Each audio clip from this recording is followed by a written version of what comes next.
Hey, meow. How's it going, Hey, meow. everybody? Hey, hey. Hey, hey. Hello, hello, hello. Hello. Good to see everyone. All right. Indeed. So, how's everyone doing this morning? I'm Pretty good. A lot of chat in the beforehand about. Oh, wow. Yeah. Okay, Talking so about House someone of has Usher. Someone has ideas about thoughts. House of Usher. I've Um, read over it, and to be, I have a little bit of a different take, but mostly the same. Can I ask, Mostly the has same. everybody seen all of it? I think Okay, I I have only seen got all of to it. episode 5 out of the 8.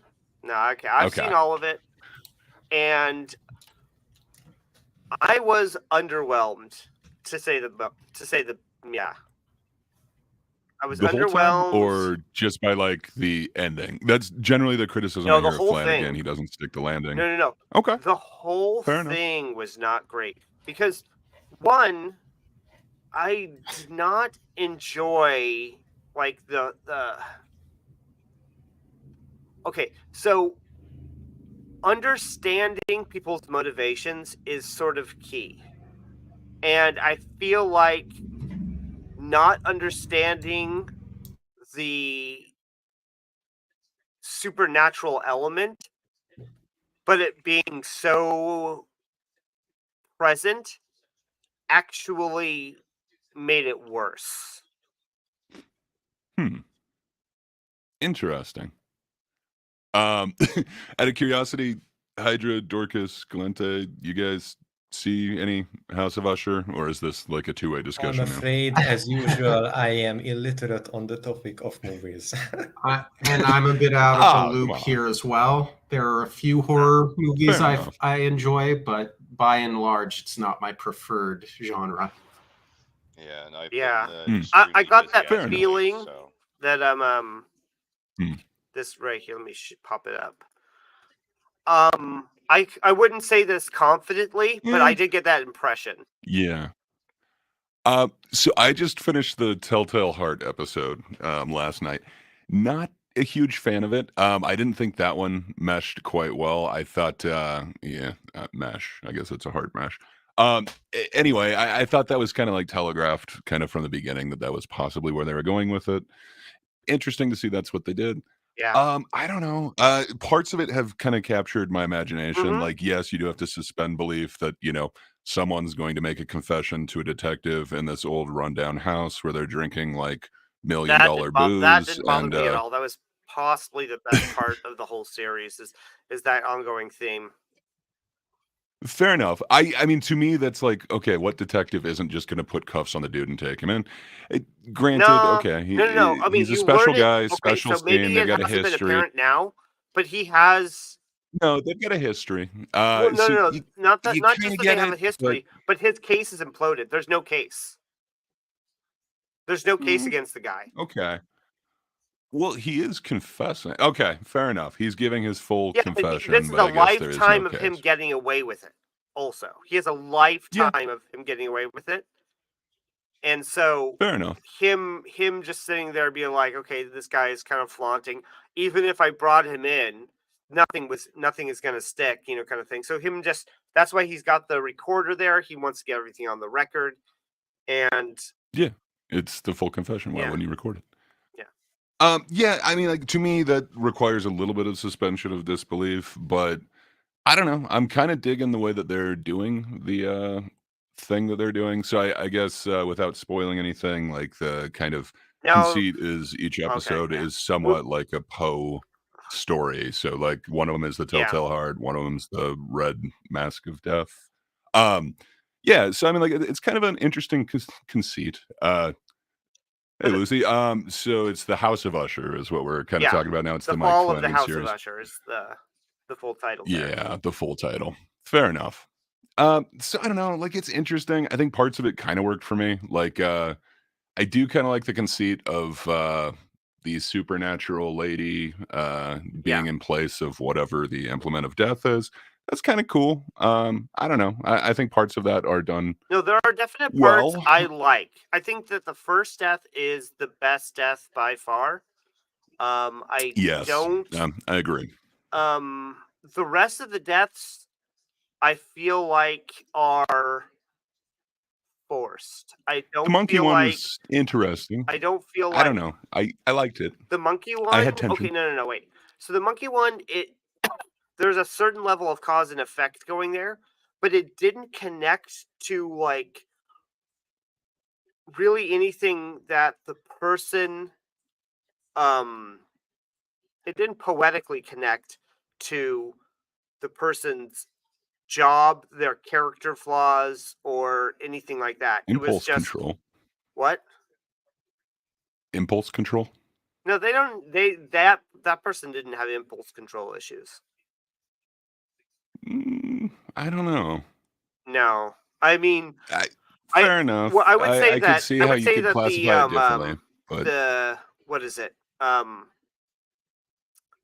Oh, the first kid and Raul's character. I can't remember who that yeah, was. I'm But not sure the names of a lot of them, but fair enough. I think the other kids did have that as well, but she definitely had aggression issues. That seemed to be a way I mean, that they were she went. indulgent. I would say she's I mean, they were indulgent, but I wouldn't say she's impulsive. She's indulgent, fair but enough. not impulsive. But yeah, I do think a lot of them were not handled well. Like again, like the Telltale Heart one was me. I felt like yeah. they made that very apparent, and I don't think it was done that well. And I think that was actually the poorest acted out of the entire series so far that I've seen. Again, I think I've got like That's 2 or episode 3 5, left. right? So yeah, yes, Yeah. yeah. So I guess I've got 3 left. So Yeah. I'm not expecting to stick the landing. That's kind of how like the last few have been. I really didn't dig. What was it like Midnight Mass or whatever that one was I think called? actually this It- ending is. I think that this ending is actually better than it. Good. I I don't want to build it up too much, No, but no. I don't know. He's real hit or miss for me. Yeah. Like I don't know. No, I think that the ending is more or less on the level of The Haunting of Hill House. More or less. Okay. I don't remember being like super disappointed with that one. Yeah. I think it was like okay. So Yeah. fair enough. I'm not But ruining the day I watched the end of it, but yeah, it is. It is well. Okay, so it feels like, especially because they're going with the Edgar Allan Poe, that all the deaths are supposed to be poetic and connect to the it was kind of a characters, pun. the characters in some way, and they do that to varying levels, right? Connect to the characters, but I feel like the first one is the best done as far as the poetry of it and the what do you call it? The poetry and the cause and effect and everything just kind of lining up in a tightly well written script. I feel like the last death, I think the last of yeah, that one is probably the next best, but I feel like there are some elements that are really just forced. Yeah. Nice. Yes. Yeah, it was a rather good pun. And so like the rest of them are like I don't know, they're just like they went crazy and there's some level of cause and effect going on and then they die. That's kind of how Yeah. I saw the series in general. It's not Some the of them were a worst. It's not the disappointment. worst thing ever. Cause and effect makes sense. People's motivations make sense, but it's really lacking in the poetry that I feel like the series was going for. Yeah, it is kind of a weird juxtaposition of like modern day wealthy, I don't know, horrible people with like Poe's backstory. I don't know. It's kind of interesting.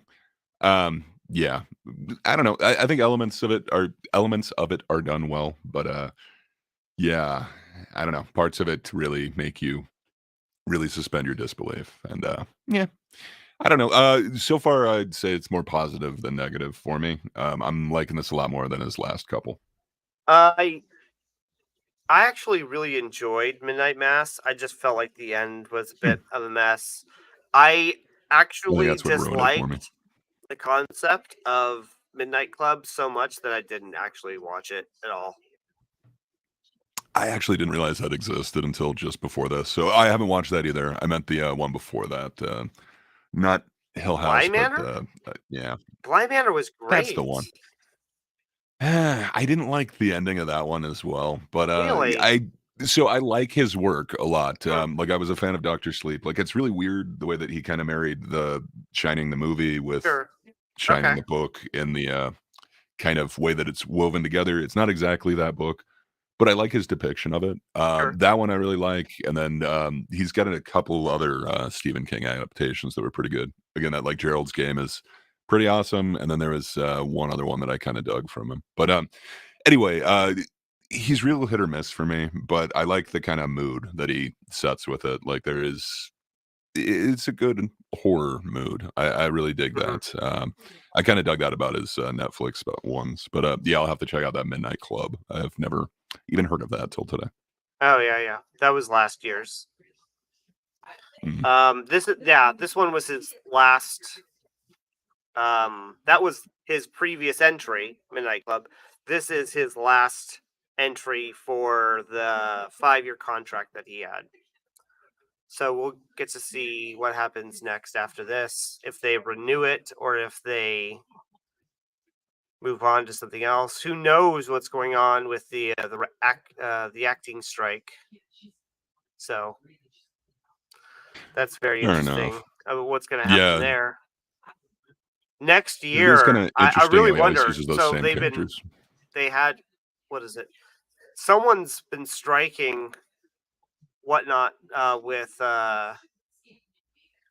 related to films and TV since March. I want to say, or was it April? And it's likely to go on for the rest of the year, something like that. We've got, Wow. we've got, what do you call it? There was the deal that was made. I don't remember what was in the deal. The SAG-AFTRA, yeah, SAG-AFTRA strike. Like um, yeah, I can't remember what was in it precisely, but they were talking about. Hey, Charles, do you know what was in? Are you up to date on what was in the deal? Oh wait, they have come to a deal. Yeah, the Writers Guild came to a deal. I do know that. I don't know if they signed it though. I remember that they had come to an agreement on what would be the deal, and then they just needed to sign it, and that was the last that I've heard of it. Um, I'm sorry to Last interject. I with want to say that this will be a record time Hyder disappearance, but no need to threaten or worry because I will be back very soon if everything goes according to plan. all right, So all don't worry about like, oh my god, Hyder's gone again. What's been 9 minutes? What is happening? No, it's going to be fine. I will be back soon if everything goes alright. If Yeah. not, I don't know, call the police. Whatever. See you guys. So with look forward to seeing you back. So with the, what do you call it? SAG-AFTRA strike. As far as I understand, what happened is that they wanted a piece Something. of the streaming pie off the top. So I think they that- wanted something like $1 per subscriber. no. It was like 57 cents, but still. It was like Gotcha. 57 cents per subscriber would not go to the actors. It wouldn't go to the people who It would go to the guild. it would go to the guild, and that's what I think is really not great. I think that, and then talks broke down it's after my last time. okay. It's my belief that all hierarchies tend towards corruption, and paying all of Agreed. that money out to guild directly guarantees none of it will actually go towards the actors that supposedly should be getting it. There's going to be a substantial amount of it that is just going to be cut off the top and be generally wasted. If they could, like, if that money, that same amount of money, was going to be used to pay any new projects done that year, like they start projects in a year, and then that 57 cents per subscriber goes evenly to the cast and crew of all of the people that are working, then that would be amazing, right? Then I might be in favor of that. But this isn't that. They are wanting it to go to the guild, and the guild gets to distribute it and use it in whatever way they want. Yeah, it's a deceptively big ask that doesn't necessarily do what I think most people might think it would do. Yeah. I also share this concern here. The fact that streamers technically don't report profit loss properly is rather troubling. I 100% agree. I think we need more transparency across the board with streamers. It becomes a way for them to hide profit and loss, much in the same way that they will mess with Disney has a history of messing with their parks to hide profit and loss across the rest of the company. So streamers are doing the same thing, that they don't have to report things transparently. And that where you have it's where you have a entertainment. lack of Isn't that a part of the business? What? Sorry. It's entertainment, though. Isn't that like part of the business? Isn't that like what the studios are known for? Yeah. Like, but I mean, I'm not saying it's right, but yeah, I mean, as this is true too, that they're always reporting losses, yet it's constantly pumping out new expensive material. Yeah.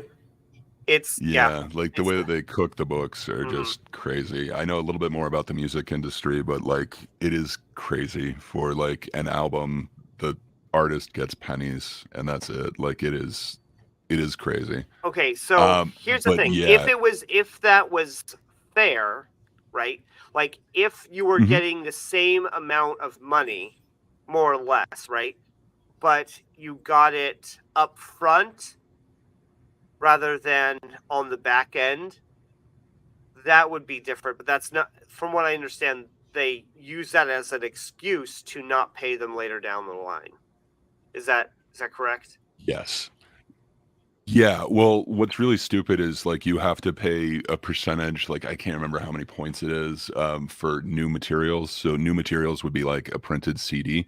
Even though this is a technology from 50 years ago, you still have to like pay this new technology fee. And then they also make you pay it on digital goods as well, where it's like, no, this is ones and zeros. There isn't a cost on it. You can't take a percentage of this. But that's like the boilerplate contract. So a lot of people are going their own way and record labels are dying. And it could be a good thing because you could get more distribution now than you ever could before. And that's kind of a very smaller version of what's happening with like the film industry. But I don't know, just the way that they cook the books to show you accounting that shows that they did not make any actual money on this. I'm sure it's the exact same way. No, I don't know. It is Transparency. kind of crazy, I mean, but you think they would want to? Yeah, transparency won't work with fix the everything, union. but I think that where there is a lack of transparency, corruption breeds. So I think the first step in solving any problem is just having full transparency. Mm. So let me see here. What was next? Oh, okay. And then moving on from this is that what is it? Do we have a clip? Is there a clip? Let me look. Somebody's got to have done it.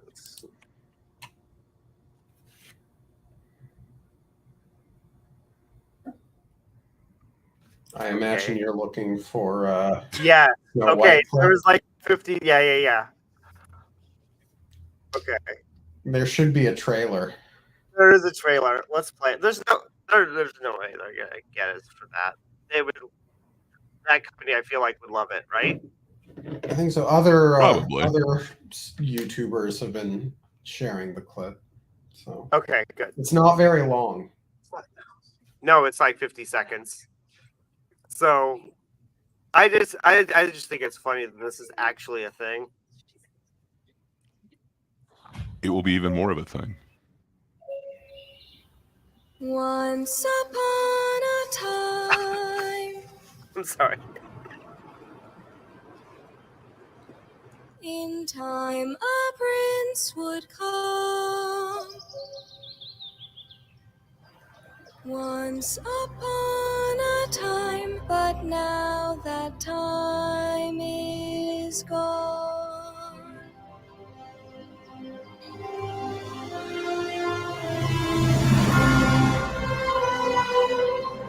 She just looks unnatural there to me.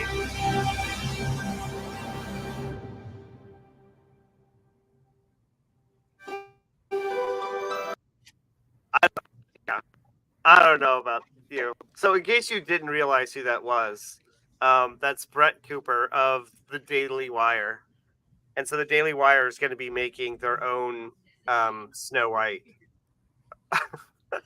Yeah. It was pointed out that it looks a lot like Twilight, at least the way that those movies begin, where they always do like the wide shot and then they do the shots of the animals. I don't know. I can't unsee that. It's just like they put Ben Shapiro in a dress in Twilight to me. It is really weird. Very similar. I think I might have the minority opinion here that I'm fairly optimistic that it will be decent. I look forward to it, but I'm looking forward to reviewing it. That's for sure. Especially in like next to what do you call it? The Rachel Zegler one that's coming out. Yeah. To see, like, to compare not just like on all aspects of it, like score, production values and directing, acting, plot, like the whole 9 yards. Just and then maybe even throw in what do you call it? The animated one from the 60s, wasn't it? 60s. It's important to note that they haven't said if it's going to be like a feature-length movie or a short film. Right. They haven't expressed a category, so it could just be like a 20-minute thing. I think Disney's Snow White, the cartoon, was only like 60 minutes or something. Yeah. No, I mean, if it is like shorter, right? Yeah. Okay, let's look that up. Now, I mean, I'll take even just a decent movie right now. Don't get me wrong, but I really just don't want another movie moralizing to me, like whether it's from the other side or not. Oh, 37. Wow. No, it was an hour and 23 minutes. Okay. Snow White the Seven Dwarfs. It was an Fair hour. enough. It was 1937. Wow. It really holds up. I mean, it's not like amazing, but it's not that, it doesn't feel that old. Yeah. It doesn't. It doesn't feel like it's like 80 years ago. Interesting. Yeah, but I agree with Glenta. Like, it would be awesome if they can just kind of play it straight down the middle, and there isn't like this moralizing. I don't know. I've seen a few ads for like the bent keys stuff, and I don't know. It Look, kind of seems like they're doing what they criticize, but from the other side, which I don't necessarily like. so How so? What do you mean? It just feels like there's a lot of like propagandistic moralizing, and it feels like Okay, that's yeah, what no. they were getting If they're mad at doing like that, Disney then that's for. then they So- are the opposite side of the same coin. so But I can't tell from this. Like, there's nothing in this where I know like how they're doing this. So I hope they do play it well. Look, I don't know. I don't think they'll be moralizing with it because I don't think they can afford to moralize with that. And I don't mean monetarily afford. I mean, if their whole brand or their whole mission statement is we want the, just stories without moralizing, they then can't go and moralize. Now, I've heard that Yeah. their kids' cartoons are fairly decent and don't do that. So I do have some amount of faith. I that might they have just will. seen select clips then. I would have. Well, I will say I heard that from. Why am I blanking? Chris Gore, and Oh, fair enough. he's a source I trust. So I also trust you. Don't get me wrong. I'm just saying. I haven't watched it. I don't have a sub, but yeah, I just saw a bunch of clips, and it's like, well, this does kind of feel like what they were yelling at, Gotcha. but it doesn't necessarily have to be that. Now- But interesting. At the Is same Ben Key- time, Yeah, fair. Sorry. at the same Is time, I Ben didn't. Key? Is Ben Key Continue. I heard you mention It's that their same. children's programming Okay. segment. So this is part of that production. It appears that had their logo at the beginning and the end. So, but yeah, It's- I don't know It a isn't. ton about them other than they just launched like last week or something. I did not care for their earlier Interesting. stuff. I didn't particularly care for Run Hide Fight, and I didn't like their superhero thing. I thought that was really not good. But it's also important I to dug note the that that superhero wasn't one. necessarily their stuff. I think that they had like brought in people that had already made these projects, and then they helped release it. I don't know the specific relationship with their earlier stuff. But again, I'm told the Bent Key children's stuff is all decent. Okay. Well, and I mean, Well, let's see. Fair enough. Obviously, We Daily will Wire see. and PragerU are two different, two different entities. But it is frustrating when I saw with how much PragerU goes on about how they're going after the kids, and trying to get them when they're young, and then PragerU comes out with PragerU Kids, which is just Yeah. political propaganda, No, that is. but aimed at children. And I just don't want to see it happen again. This is the kind of shit I wanted to avoid in the first place. Yeah, Yeah. But sure. but I don't think PragerU has PragerU. How to word what I'm thinking. PragerU has I think specifically made a point of expressing that they want to teach conservative values, whereas I think Daily Wire, and I know that they work closely together, but Daily Wire, I've always got the sense they've expressed they want to make, Neutral. on neutral content. Yeah. As far as like, I don't know if they're always shows so and movies and neutral. stuff. Like, I don't know. Have you seen like Shapiro in like the last 2 weeks? He's not exactly neutral. Well, yes, but I I'm don't not. know. I'm not talking about their podcast and stuff. I'm talking specifically about the cartoons and the movies that they want to make. They have their line is that they want to make content fair enough. based I've off of traditional. heard that from them. Fair enough. I have heard them say that, and I haven't seen everything from this. So Right. perhaps I am, just going off of the select clips that I've I seen. do think but that this is a good point yeah. here. Like, if you have to cast Brett Cooper, do you really want to reach wider audience? I feel like that is a good point there, because because it feels like you're playing to your Daily Wire base. It's just that I mean, this is it may have a wide appeal in general, correct? But I feel like that is kind of signaling that this is Daily Wire content. right. And yes, and I know the PragerU stuff has a base. My statement earlier was that PragerU's line is that they want to teach conservative values and that there's a distinction between them and Daily Wire. And Fair enough. like that is precisely why I wanted to say I haven't like, given him a they fair are shake. different entities, you know, like I'm not going to assume one is going to be one way because the other is, but at the same time when you do Right. see the hypocrisy put forth by one group, it's not that it means it's going to happen the other way, but it's just one of those things I worry about. Is it hypocrisy if PragerU is actively saying we want to teach these values? So, well, no, it's No, not the but- hypocrisy. But they of were putting the complaining values in about something. teaching stuff to kids, and then they're making Yeah. kids content. When they complain about people like giving political messaging to children when it's people they disagree with, but they're going to do the exact same thing for things they do agree with, I do consider that to be hypocritical. gotcha.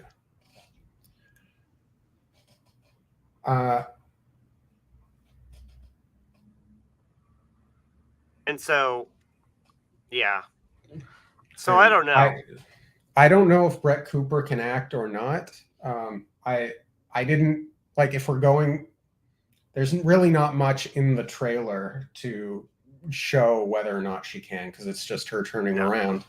Yeah. Yeah. Previously, I've only seen her in a chocolate commercial, and it wasn't the best acting. But was that the Daily Wire chocolate commercial? Or yeah, they had her and Michael Knowles and Jeremy Boring in it. It wasn't the greatest, but again, I've only seen her in like one other thing, so I don't know. Who knows? If she's acting on the show, she's doing a pretty good job. There you go. I mean, if she's a resource, I don't think it's unreasonable to use her. She doesn't not look like Snow White. I don't particularly like the hairstyle, but I imagine you have to do a distinctly different hairstyle than the Disney cartoon if they want to ensure the difference between the Grimm brothers and Disney to avoid trademark or copyright issues. Mhm. Yeah, they have made the distinction that it is the Grimm brothers version, it's not the Disney one. So fair enough. Okay, good. I don't know. Okay. It looks more entertaining I like than getting the back to that one kind of shot I've stuff. seen of the other one. Yeah. But I don't know. Was anyone like impressed with like the test photos or whatever from the I haven't Disney seen Snow them. White? I've seen that that. stuff, I yeah, have no, no I mean, faith in obviously Disney. not. Yeah, It's gonna obviously not. Yeah, it's just that. It doesn't weird look. photo I mean, that supposedly is not independent it. of any political, shenanigans, it just does not look like a good movie to me. Like the test photos and stuff. I Yeah. don't know. I mean, maybe I'm being too harsh. Maybe my dislike of in general of Disney storytelling is shining through, and it'll actually be fine, and I'll be proven wrong. But I don't know. Until then, Yeah, I hope they're both good, but I don't know. I will definitely be enjoying the juxtaposition, and I'm looking forward to seeing both. yes, I think that'll be that will help shine through all of the noise, is comparing these two things together, especially if they come out around the same time, which it sounds like they are. I think I that's don't what they're know aiming what- for, but yeah. And then like Dorcas was saying, technically nothing's really been announced on the Daily Wire one, just this Yeah. teaser. Well, no. The date though was 2024. Yeah. So I don't mean, know. I'm just even saying if it's it comes not out within against like anyone to push anything back, 2-3 but months. Yeah. Even if it comes out within 2-3 months, it'll then- still be competing. If I don't think it was a coincidence, by the way, that like a day after Disney announced that all of the test screenings have been coming back extremely favorably for Rachel Zegler, a day after the Daily Wire made their teaser. kind of wonder how the Yes, I don't know. audience is Who knows on wondering on that? the teaser. Yeah. I don't trust test audiences anyway. I don't think that a lot of people have. Have you ever been in one? No. I've been in. I was in a. I've been in a few. Yeah. Okay. They are interesting. They're fun. Yeah, Okay. they like hand you a golf pencil and you got to like write on. Sure. Well, at least back in the day, you had to write. Now it might be on a tablet or something. I don't know. But yeah, so you just gotta write weird comments on there, and then they have to take it seriously. Yeah, Got it. Okay. I, Yeah. No, I I wouldn't just don't take think much stock in what the they say. I don't think the general public has a good sense of storytelling. So many of the general public that I've talked to, they treat movies kind of like roller coasters, and so if it's got those ups and downs and twists and turns, they're all kind of happy. That they don't need a lot of structure. They don't need like strong writing for It is. it to be considered good to them. I think it is a very difficult thing to find that balance between what is important from. Oh, how to word this? I think there are values. There is value to these kinds of things, screenings and test audiences and what have you, to understand what's working and what's not. But you're right. No viewer will know on as deep a level as the creators what's going on. And Well, not just the creators, but like an observant eye. Generally, people don't have an observant eye when they're watching stuff. They're just sitting back passively and absorbing the information, and then letting like it washes over them, right? yeah, They're not being critical. yeah. Um, There's when I talk to people sometimes in the general public about things, they're like, "Oh, I never thought of that," and I don't care, or they just say, Wow, I don't care. yeah, but like, what about this? They bring up like a spectacle, and I'm like, well, I mean, but if the spectacle doesn't make any sense, doesn't that make it worse, not better?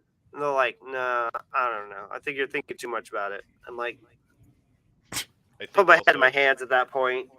I think it does also depend on the movie. I think all of us kind of have a similar sentiment on what the Fast and Furious series has become. The greatest franchise ever. It's about family. about family. But yeah, I ended up going to see Fast 9 in theaters for a little boy's birthday. And Oh, interesting. I went in there being like, okay, this is the Fast and Furious movies. It's the 9th one in the series. What the fuck? This is going to be ridiculous. And it was. And because I went into it with that idea of it being ridiculous, it made it easier for me to enjoy it with that being one aspect of it. But the movie seemed to be tongue-in-cheek about it as well. And it was just an enjoyable experience because both of those coincided. And I didn't turn my brain off watching it. In fact, I enjoyed so many of the logical inconsistencies in just destruction of physics that was on display. But it kind of made it funnier for me. There's a difference between, what do you call it? Salvaging, like going into a movie that you think is going to be bad, or you're just resigned to it, and so you're just trying to put yourself in a space to get as much fun or enjoyment out of whatever you're watching as possible, and so then you're kind of actively turning off your brain at that point to kind of like get salvage as much as possible, right? Versus actively paying attention, and then like the quality of the movie shining through and really putting it in your face that what you're watching is actually a good product. Those two experiences are very different. But see, here's the thing. I specifically did not turn my brain off while watching it. I was thinking about it very critically while watching it. And the movie the reason why I brought up this movie in particular is because the air of the movie, the tone it has throughout seems to be aware of and making fun of how the spectacle in these movies are done. There's a scene earlier on where one of the characters, while they're all sitting at their like hideout HQ, um, I was like, man, we've done everything together. We've done this, we've done that, we've done this. What are we gonna do next? Race cars in space? And what the fuck do they end up doing by the end of the movie? Driving a car in space, my guy. Like they know Yeah. what they're doing and they're making fun of Yeah. themselves. Um, and that made it more enjoyable, even though I was paying attention and criticizing it in my head the whole time. It was good stuff, but you don't find that often either. Yeah. I get what you're saying. That kind of a movie I do feel like can be very enjoyable as well. I think it's a kind of a different genre almost, where like this kind of self-parody kind of Yeah, movie that's that what I is was saying. Like Gremlins 2 is kind of like the ultimate one of that for me. Like Joe Dante, the guy who made Gremlins 1, was just like so over it and just had to parody everything in it inside of it. I don't know. It's its own unique, weird form of whatever you want to call that. But sure. that is kind of interesting though. So would you see that as like somehow less? I don't know. I guess I would it not feels call it like you're less looking down artistic. on the. Fair enough. I wouldn't call it a better story by any means, but I would call it a good product. Yeah. That you want to have, yeah. I as Will or as Charles was saying, meta, like this, like it it has a kind of For sure. direct, almost speaking to the audience in But a way. I mean, you could also call like She-Hulk meta in the way that it's like, no, like the thing is, like, it was bad I don't writers, think. so it was supposed to be that way, and then you can No, no, actually go no. out. There's a I don't difference know. between excusing your own flaws and being. The meta aspects of She-Hulk are not what made it bad, at least in my estimation. I think that is what made the ending okay, yeah, Okay, we the have to ending, get into like yes. a The ending is bad, and it relates to the what do you call it? The meta aspect of it. But it's not because of the meta, right? It's not because it was trying to be meta that it is bad. Yeah, okay, I could go down that route. I just I think the meta part is what makes it just like over I the think it's top, just a like bad story. bad for me. I think it's just Yeah, a bad fair enough. story.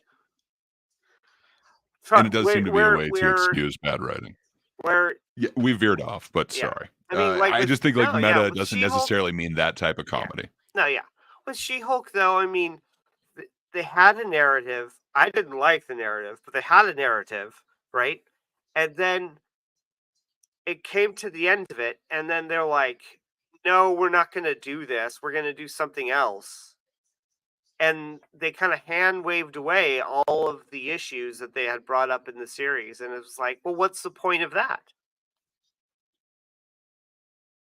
So I Yeah, just that's a don't good think. point. Oh, so meta is okay. So meta is kind of like a higher plane, right? So it is talking about like what do you call it? When you are like self-referential, when you are talking about the gosh, does anyone have a good clear definition? Because I have a very working definition of what meta is. I know it when I see it and I can like interact with arguments about it, but I don't have a it's clear, concise definition. it's sort of like outsider knowledge that you shouldn't necessarily have. For example, in a Dungeons and Dragons game, if if your character has some sort of secret that you don't want the other players to know of, but you're at the table and you're talking to everyone and all of the players know it, but their characters do not know it, and being able to separate that knowledge with go on. So Flaccid Phoenix says, Meta equals the company that owns Facebook. Come on. But yeah, the dictionary is saying it's an adjective of creative works referring to itself or the conventions of its genre, self-referential. So what you were saying, just a little bit more precise. As Charles is saying up here, Scream is a good meta movie where it is referencing the horror genre inside of the horror genre. Yeah, there's a difference between being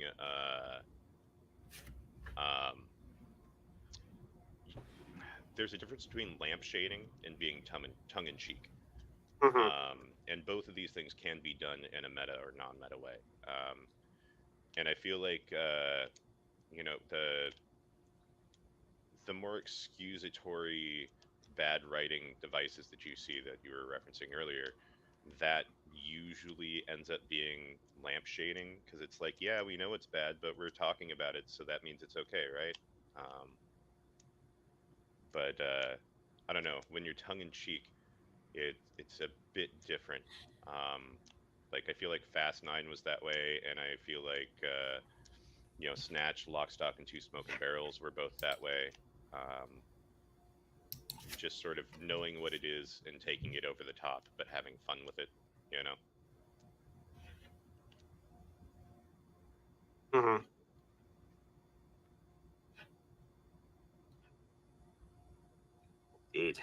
Indeed. I think that meta humor is kind of its own sort of genre, and so I see what you're saying there about Fast and the Furious leaning into meta humor and meta situations and such.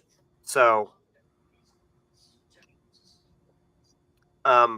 yeah, but I think it's a bit different to categorize that, where like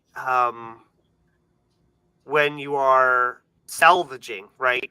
Like if you come across like a bad movie, like I think that it's a little bit different, but I think that like The Room, like Tommy Wiseau's The Room, is very much this kind of like salvaging the kind of experience. I think some of it is what do you call it?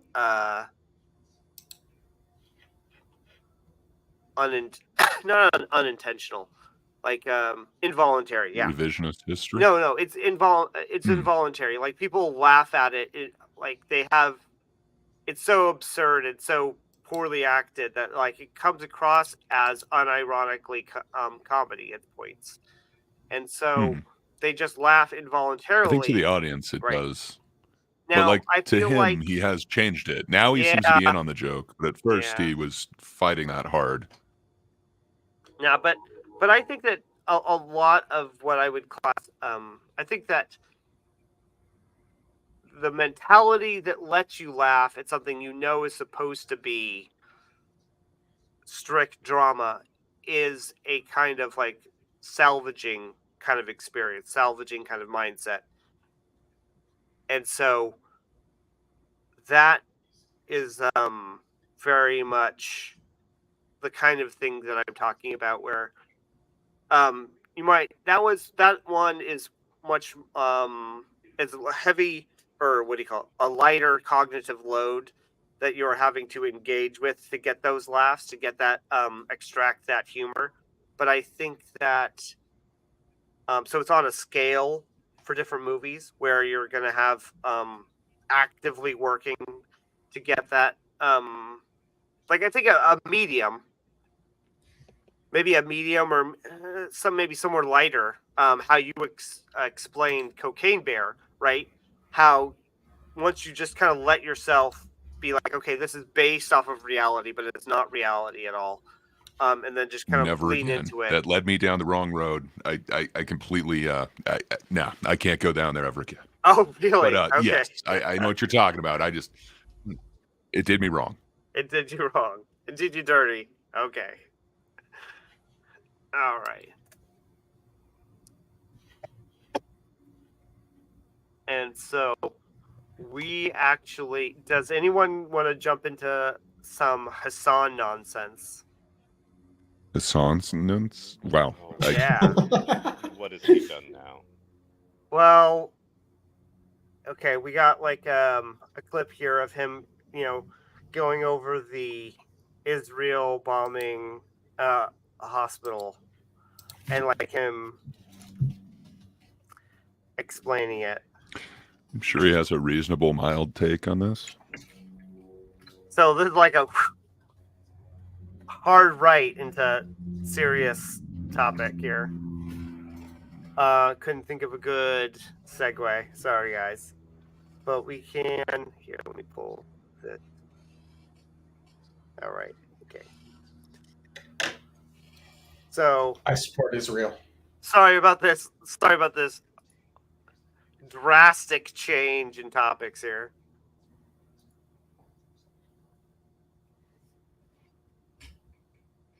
But but to me, I mean, it makes sense because like Hassan is always a comedy topic, so.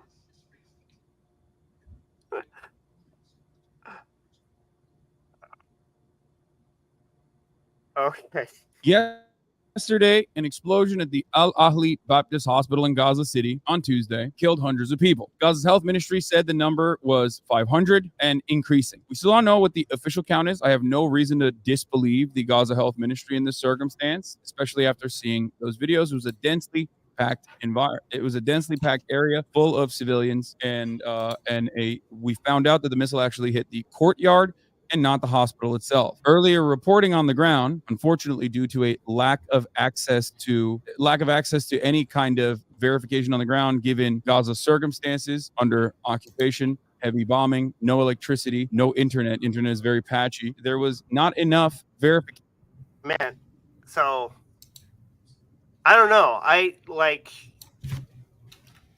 yeah. This, yeah. Does anyone know about any of this? Do you, how much do you actually? Hydra seems to me to know the most. The latest, not here, which is yeah. Go ahead, you go. The latest is that Israel did not send the missiles. That it was a misfire from a Hamas rocket. The fallout, the blast radius, etc., is not consistent with the types of rockets that Israel has been sending. And there is footage, which I think is considered circumstantial evidence, but I'm not 100% sure on that show a nearby location firing rockets and one of the rockets misfiring. This coming from Hamas. It is noteworthy how many mainstream outlets came out immediately blaming Israel for it, only to have information come out that it wasn't. Yeah. Some of the stuff that he Hamas was saying though does seem to be accurate. Like the lack of water and like fuel and stuff like that. Like it does seem to be correct, but it is definitely a framing that he's putting on it. It's also putting a spin on something that has to do with Israel Palestine. Say it isn't so. Oh, okay. And just said as a weird note, this is him on the right here, right? That's him on the poster. Oh my god, that is. It appears to be, yes. How do you? And that's him too. Why do you have your own art of your own self? What, you don't have a picture of the cat on your wall? No, I don't have pictures. I don't even have pictures of me on the wall. I'm sorry. fucking absurd. So it's in poor taste that I have like the life-size oil painting of myself. I would say yes. I'm sorry. Well, that Hmm. is unless you have it in Donate- the appropriate place, which is directly on the ceiling above your bed. I can make that happen.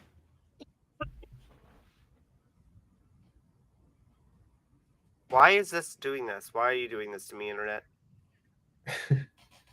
Why? Well, it knows that this is a pivotal moment, and you know, it will embarrass you. So Come on. Anyway, it's also worth noting that Hamas hides their military equipment, Hold on. I'm just gonna- among other things, beneath schools and hospitals, which is why they do tend to be targets, and that Israel does issue warnings to people, evacuation notices before targeted strikes.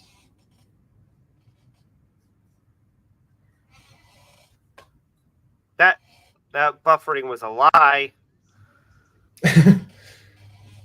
All right, I'm gonna stop. Perhaps Beyond the go. on-the-ground sources that were directly victim to the attack. In that circumstance, I was alongside every single My other gosh, look at person these cuts. made to believe that the hospital was leveled, which is not the truth. The hospital, luckily, was not leveled. I don't believe that the hospital was entirely leveled, but I thought the hospital was severely damaged. Videos, the only verified video, the rocket fire of the incident, made it seem like it was consistent It's with not the Israeli only. air raids. The that's understandable not true. assumption was that this was another JDAM, an MK-84. I don't really think that he is an expert in this to really be giving this take here. I don't know. Oh, this isn't his area of expertise? No. He Not has an really. excellent track record when it comes to geopolitics and conflict. I mean, like, Russia didn't invade Ukraine, right?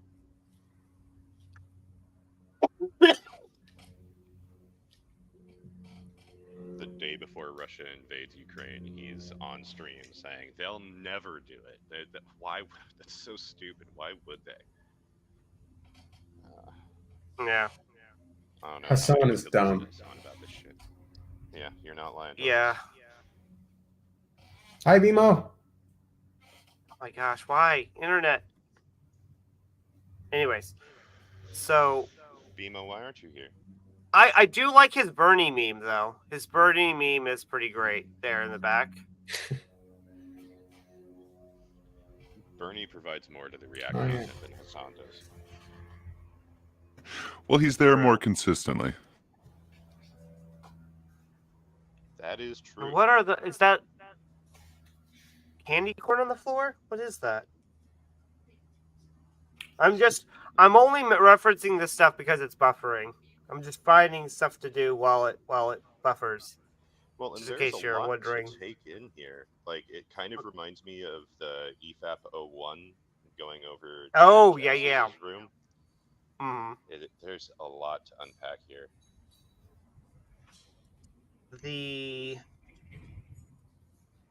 Yeah. Now, maybe it's not. Maybe it's like a toy that's orange and yellow. Why? Come on. Why are you being mean? Why are you doing this to me?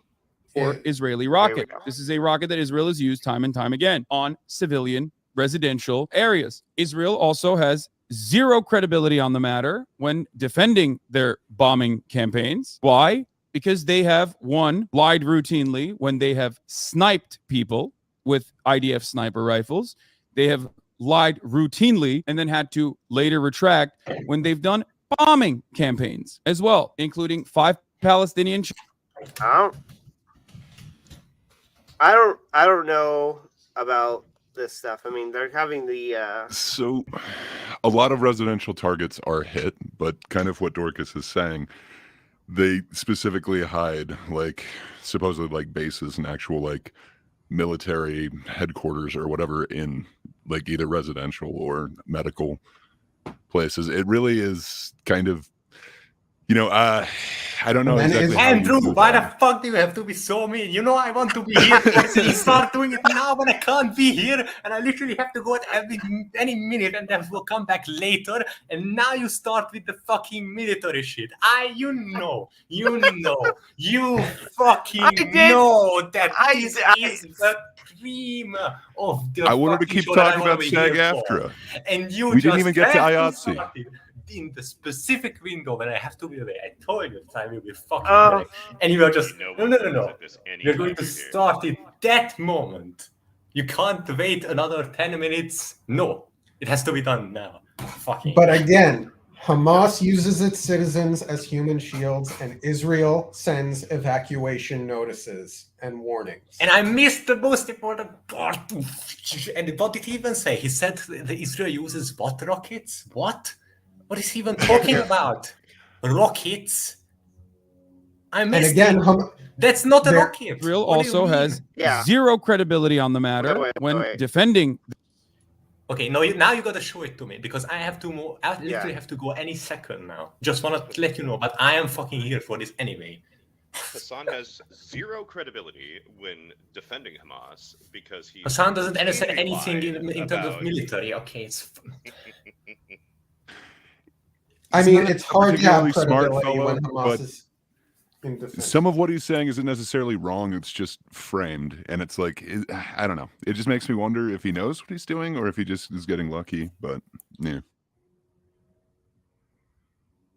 We lost Hydra. No, no. No, Well, he said he had to go, right? the fates. Oh well. I thought he was back. Why? Why my internet? Why are you doing this to me? Yeah, Hydra was only back for a short while. He said he had to leave any minute. But All right. he'll be So back soon. we will pause. We will pause that.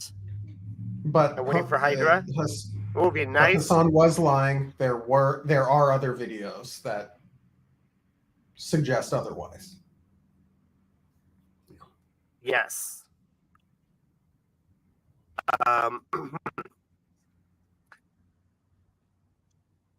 So other topics. Here. Gray, how are you doing? Other topics. Splendid. You know, things are good. Yeah, Nice. happy to be here. What about yourself, Dorcas? How are things in your world? I'm pretty good. Not too much. Making some progress on my writings. It's going pretty well. Adjusting some numbers. Looking at.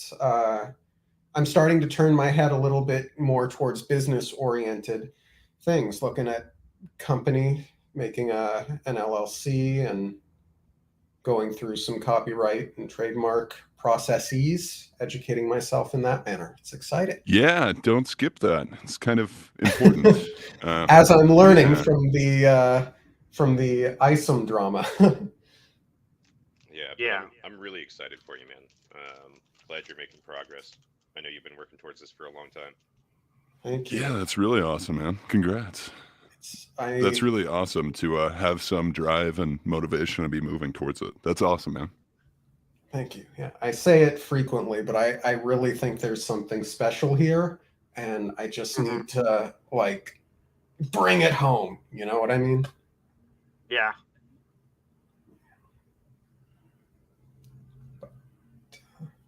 I suspect Hydra will either absolutely love what I'm writing, or he will be too polite to say how much he hates it. No, Are I you doing think he'll Hydra like it. fanfic? Basically, Well, I do have faith in your ability to make something of quality. You know. thank you. Yeah, of course, man. But yeah. Caring about it in the first place is a huge step. Yeah. And Kitty and I are making progress on our Mistborn series. Nice. So we Oh yeah. Always happy yeah. that Branderson is being put out in the world.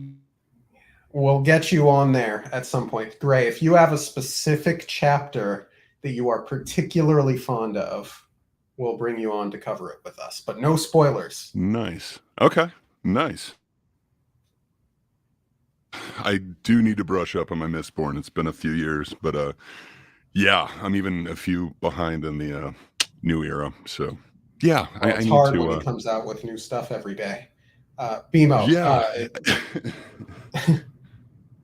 Sorry, continue, Gray. Oh no, I was just reading. Do you have any spoilers for your awesome project that you're working on? But yeah, just about Branderson, you're right. He just makes way too much. Like, it's hard to keep up. I mean, I've got my outline. I've got a couple chapters written, and I've got a lot of world building, and then that's one form of the story, because I'm also doing how to word this.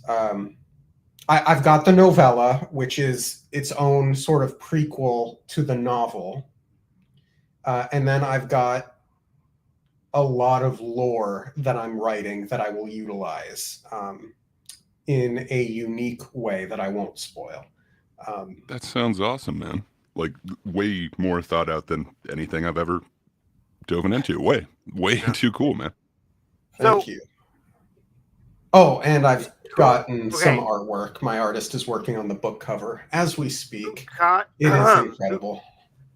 Who caught last night's stream for the Sitch and Adam show with the AI with Shad? I caught some of it. Caught some of it. Yeah, I still need to catch up. But I caught interesting debate. All of it. Discussion. Yeah. Yes. Oh, okay. So I would say I actually think that even if you're not on Shad's side, I disagree with what the other guy was saying. I feel like it's not an indefensible position, but that I don't feel like it's conducive to growth for the art field in general.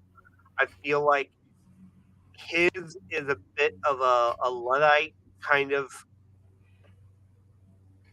perspective, a Luddite, where I would like to propose. I would have loved to propose this question to him. I was in so I couldn't send a super chat detailing this, but he seemed to really value his experience learning about snakes and how he could incorporate that into what should have been appropriately called a lamia and not a gorgon. A gorgon is where you have the snakes for hair. A lamia is where you have a tail of a snake, a body of a snake, and a top half of a lady. But whatever. Anyways, yeah, we all knew that. yeah. Anyway, so but yeah, so trying to make that lamia and him learning about snakes, he felt like was really valuable for him as an artist, and he really feels like Gresham down AI will eliminate these kinds of growing experiences for artists. The thing is that if you systemize that, which is essentially what he's doing with AI, right, in a negative way, right, we will want to systemize that kind of learning for what do you call it? We will want to systemize that kind of learning for artists in general. Okay? And what if we come to the perspective that there are so many things to learn about in art, in creation of art, even if we section it out, right? So that, like, okay, this is fantasy work, this is like landscapes, whatnot, and stuff, and you specialize in it. What we get to a certain point where we're like maxed out, okay, that you are complete, that the process needs to more or less be the same. Everyone kind of like, even if you're going into a specialty field, the field has been completely detailed out, and that you need to go down this path, and you can create whatever you want to create, but like the learning opportunities are fleshed out for your whole life, that you'll never get beyond this point because this is just as much as a human can do. And instead of offloading some of that or much of that to a automatic process that you understand, that you just learn about, right? In like a very short amount of time, rather than working through it as he would have you do with like the snake example. Offloading that to other like to a program or what have you, so that you can go farther, so that you can reach beyond. Because Yeah, but I mean, already couldn't some the of same be that said for already like some of that typesetting before? exists. What? But like, okay, typesetting before. So before you used to have to take every single letter that you were going to Right, actually like put in a exactly. sentence. You had to actually arrange like the little pieces of them. It's a forgotten art. Like you'd have to get the spacing correct. You'd have to know exactly I've like seen it done. Yeah, it's very you'd cool. have to know. But I mean, typing it just makes that process so much easier. And do you think that there is a lost art of typesetting that we're not doing anymore, Well, as opposed to typing or even cursive? I even couldn't think of it yeah, because I don't even know the last time I've done cursive except for a signature. Like, I don't know. Is that a lost art? Like, yes, but how useful is exactly. it necessarily? How I view it is that we should and other places have it for different industries and whatnot, but we should have a kind of like a cultural a cultural kind of a society or organization that keeps these techniques alive, not just as a theoretical kind of on paper or even in a video, but is actively practiced by people who want to, not force people into it, but there's theoretically people who would want to. And so then you you have these people go and learn. We've talked about it before with Did I Hydra. miss it? Did I No, miss Oh, the You whole missed literally, rocket we versus went bomb to- We've said conversation? everything on the situation that could ever be said. I'm sorry Thank missed it you. all, Oh, fucking yeah.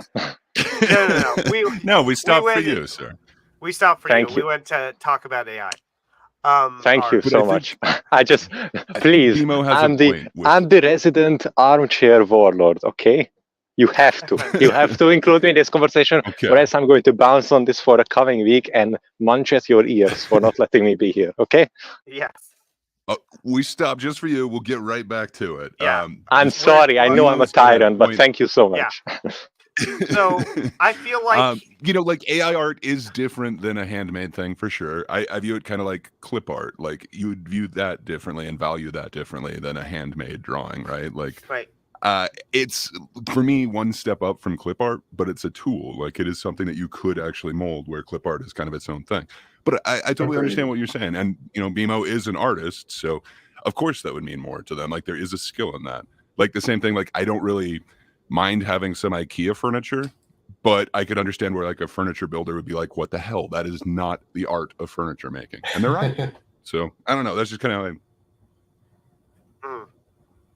So about the just to wrap it up, I just feel like the point is that if you say to this or ask people like this, what if we've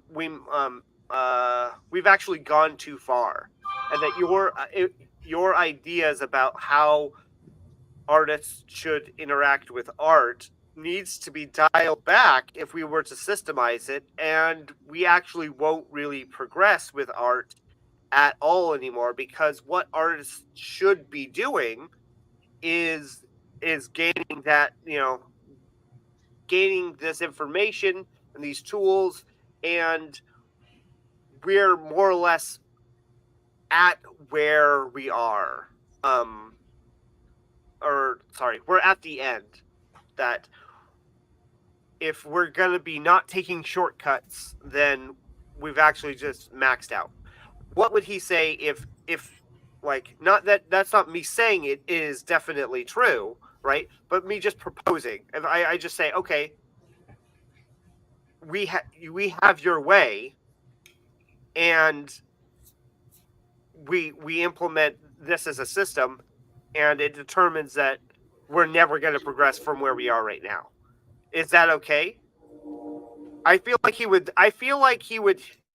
He would say no. I feel like he would be making justifications, but who knows? Get him on the stream. That would be great. He's kind of a big guy. So, but yeah, I just don't think that. I just don't think that that's gonna. It's good. I think that. Yeah. What's gonna happen is that he's going to be making all of these kind of justifications on, like, oh no, what we really want to be doing is just encouraging these moments of growth and for the individual artists, that it doesn't matter necessarily what they are, so we can progress as long as we're having these kinds of moments. And I just feel like AI art is going to eliminate them, but I don't feel like that's the case. I feel like AI art is a tool that will be used by eventually. I think that, right now we're in a very weird and transitory period, and it could go down. I don't have any illusions to say that it definitely won't happen, right? It could happen that eventually AI art generation will become good enough to the point where people just don't care, and they'll just, typed in simple prompts, and their standards were lower, and they'll just not care. But I just don't feel like that is a realistic scenario. I feel like the realistic scenario is that AI art will continue to advance. People will use it to make their art better, and we will always have trouble and problems that we'll be trying to solve. It's just, I think that the situation that he's talking about is centuries down the line. I imagine there are certain elements of the artist's eyes that would be necessary. Even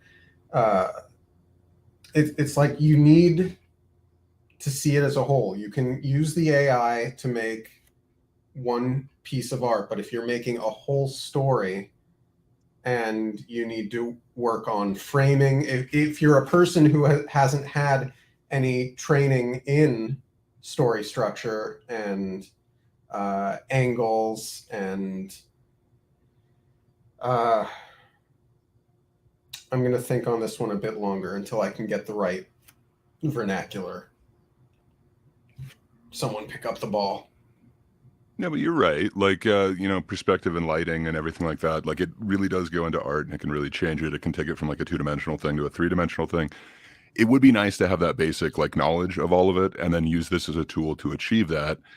I don't know that it would necessarily teach you it, but I don't know if you do have a grasp of that, just to do like quick storyboards or something. Like, this could be a very quick, very handy tool.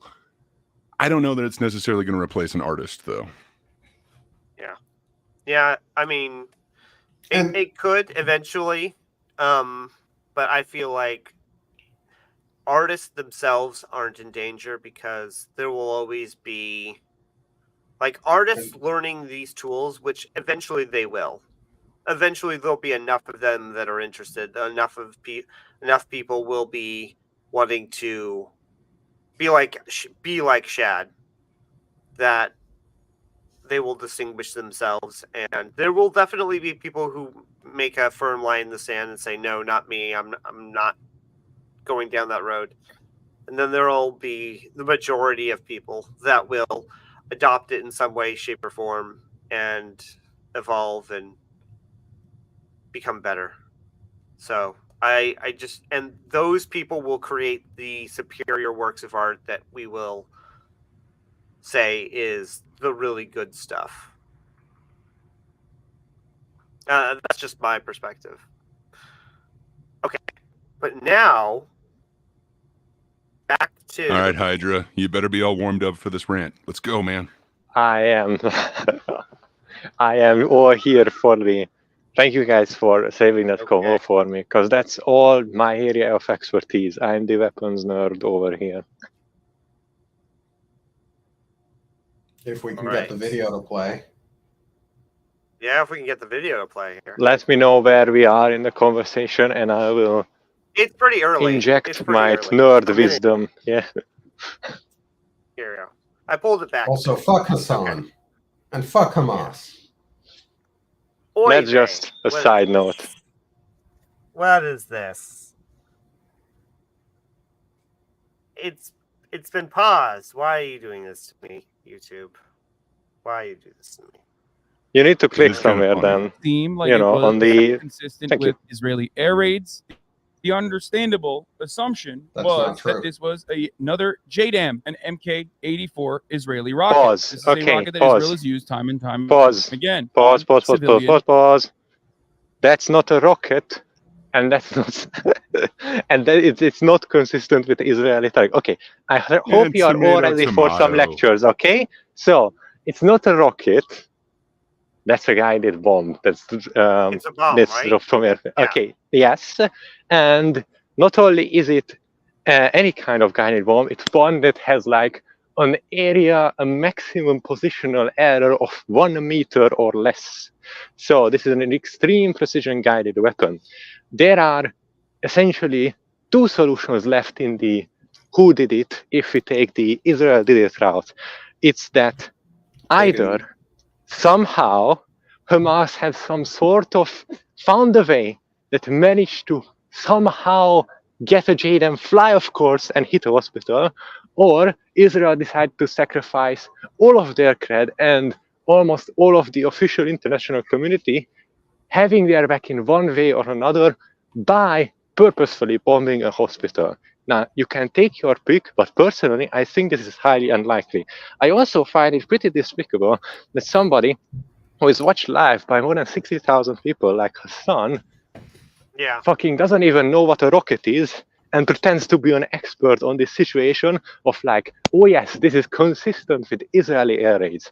Why would you waste a guided bunker buster munition on a fucking hospital when you could just strafe it with an autocannon? It's also not consistent with anything at all that would be done by, like, even if you are, put yourself in the shoes for an Israeli air marshal for a second, or somebody in charge of this operation. What do you think you accomplish, and what tools would you use? If you genuinely, like, what is your objective? If you want to do a terror campaign for some reason, or you're disobeying orders from your higher-ups, and you just hate civilians that fucking much, like, there is going to be a way that you can accomplish this in an efficient manner to kill civilians in a hospital. It's not going to be with this kind of munition, especially dropped from an asset as valuable as an airplane that is needed somewhere else on the front line right fucking now. So all you would do in then, that you would just do an artillery strike, fire some shells, because even then, that is far more deniable from whom it came from where it came from, and it's very cheap and very effective at leveling static ground targets. You don't need to waste a fucking guided bomb, a laser guided bomb, on a stationary ground target. If you are Israel, that is, if you are the United States and you have the infinite money hack in terms of military stuff, you can afford to do that. But if you're Israel, you can't afford to do that. And you still have to make do in these terms. I'm sorry for the high rent, but this is what I am here for now, and I will literally inject actual fucking knowledge instead all of the lies, propaganda, malice, and fucking vitriol that is dripping from this person's mouth, because that is what I am here for. Let's go. And I'll add some snark.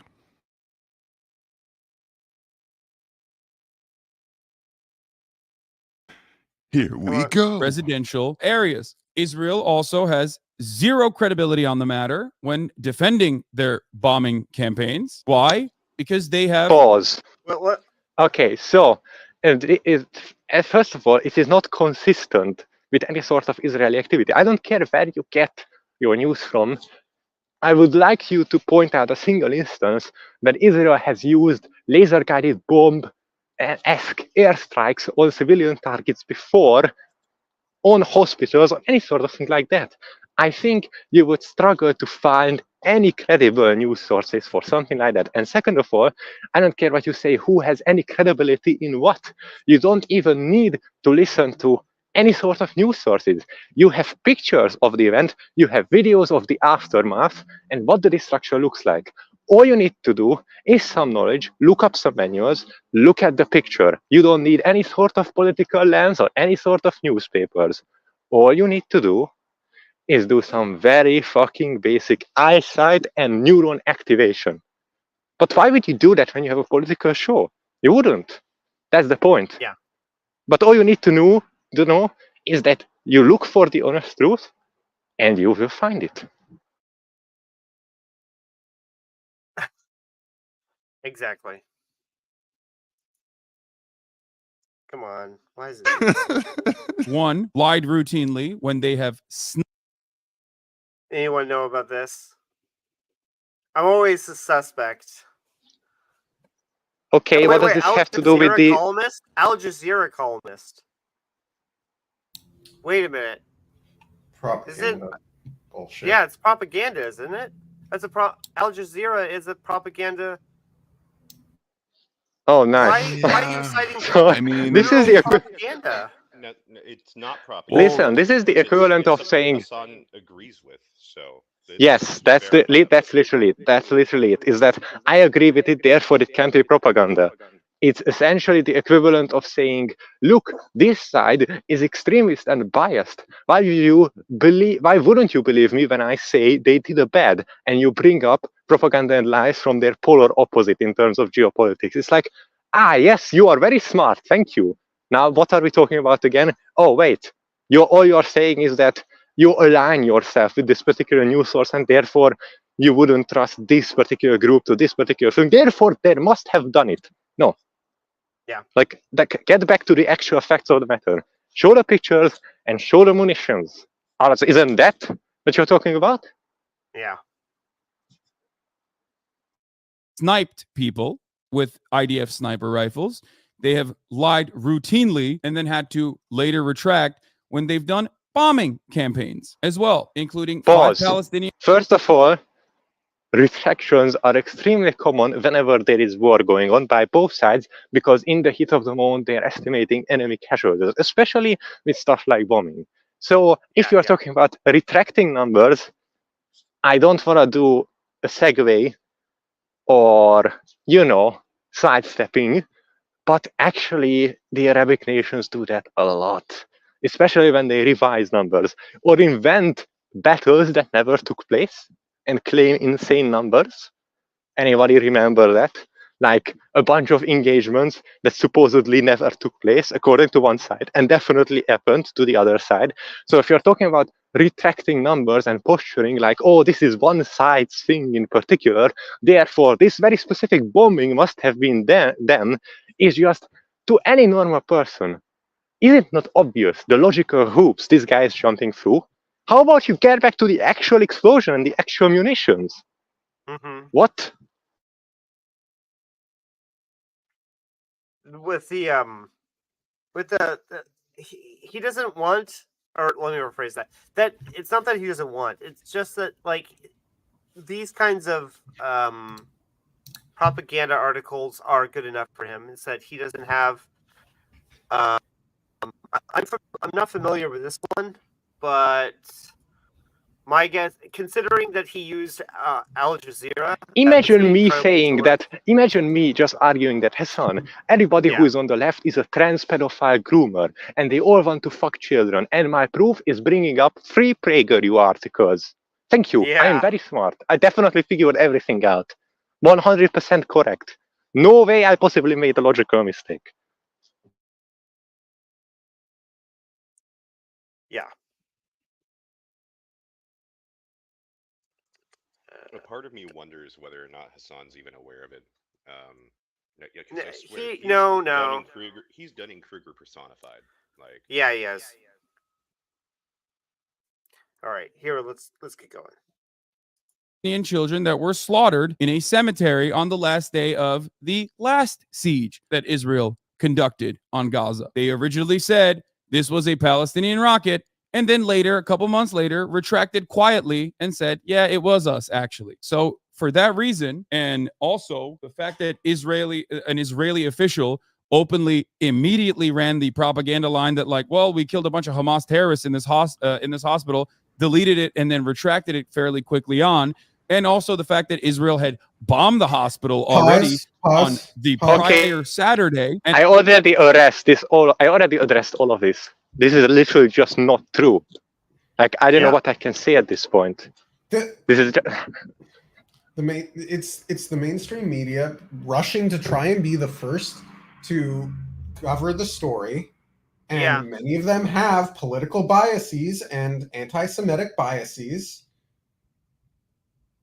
Well, even if we don't go that far and just say that everyone wants to cover the the cutting edge news and have a stance on it, right? And add their own political band into it. While the fog of war is still going on, while before the dust has even settled, they make claims, they have arguments, and then the dust settles and they figure out the actual facts, and then they come out with but people pretend like this isn't a thing.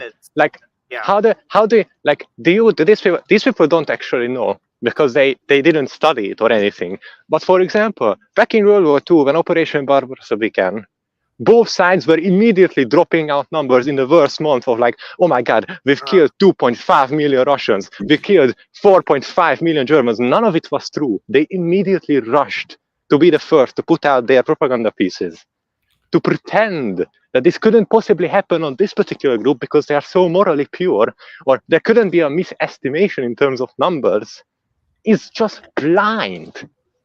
Why don't you go back to the actual picture? Like, do you notice how off track we went? Like, instead of talking about why this specific bombing was done by Israel, we went completely off track into a completely separate event, into a completely different timeline, into, oh, well, we're over there, here, look at that bird, look at that flying over there, hey, look over there, look, I'm completely everywhere, but what I'm talking about, look, Israel bad, look at it. It's like, it's like a magician, it's like a magician's thing. Look at my hands, look at what I'm doing. It's obviously not where you want to look then.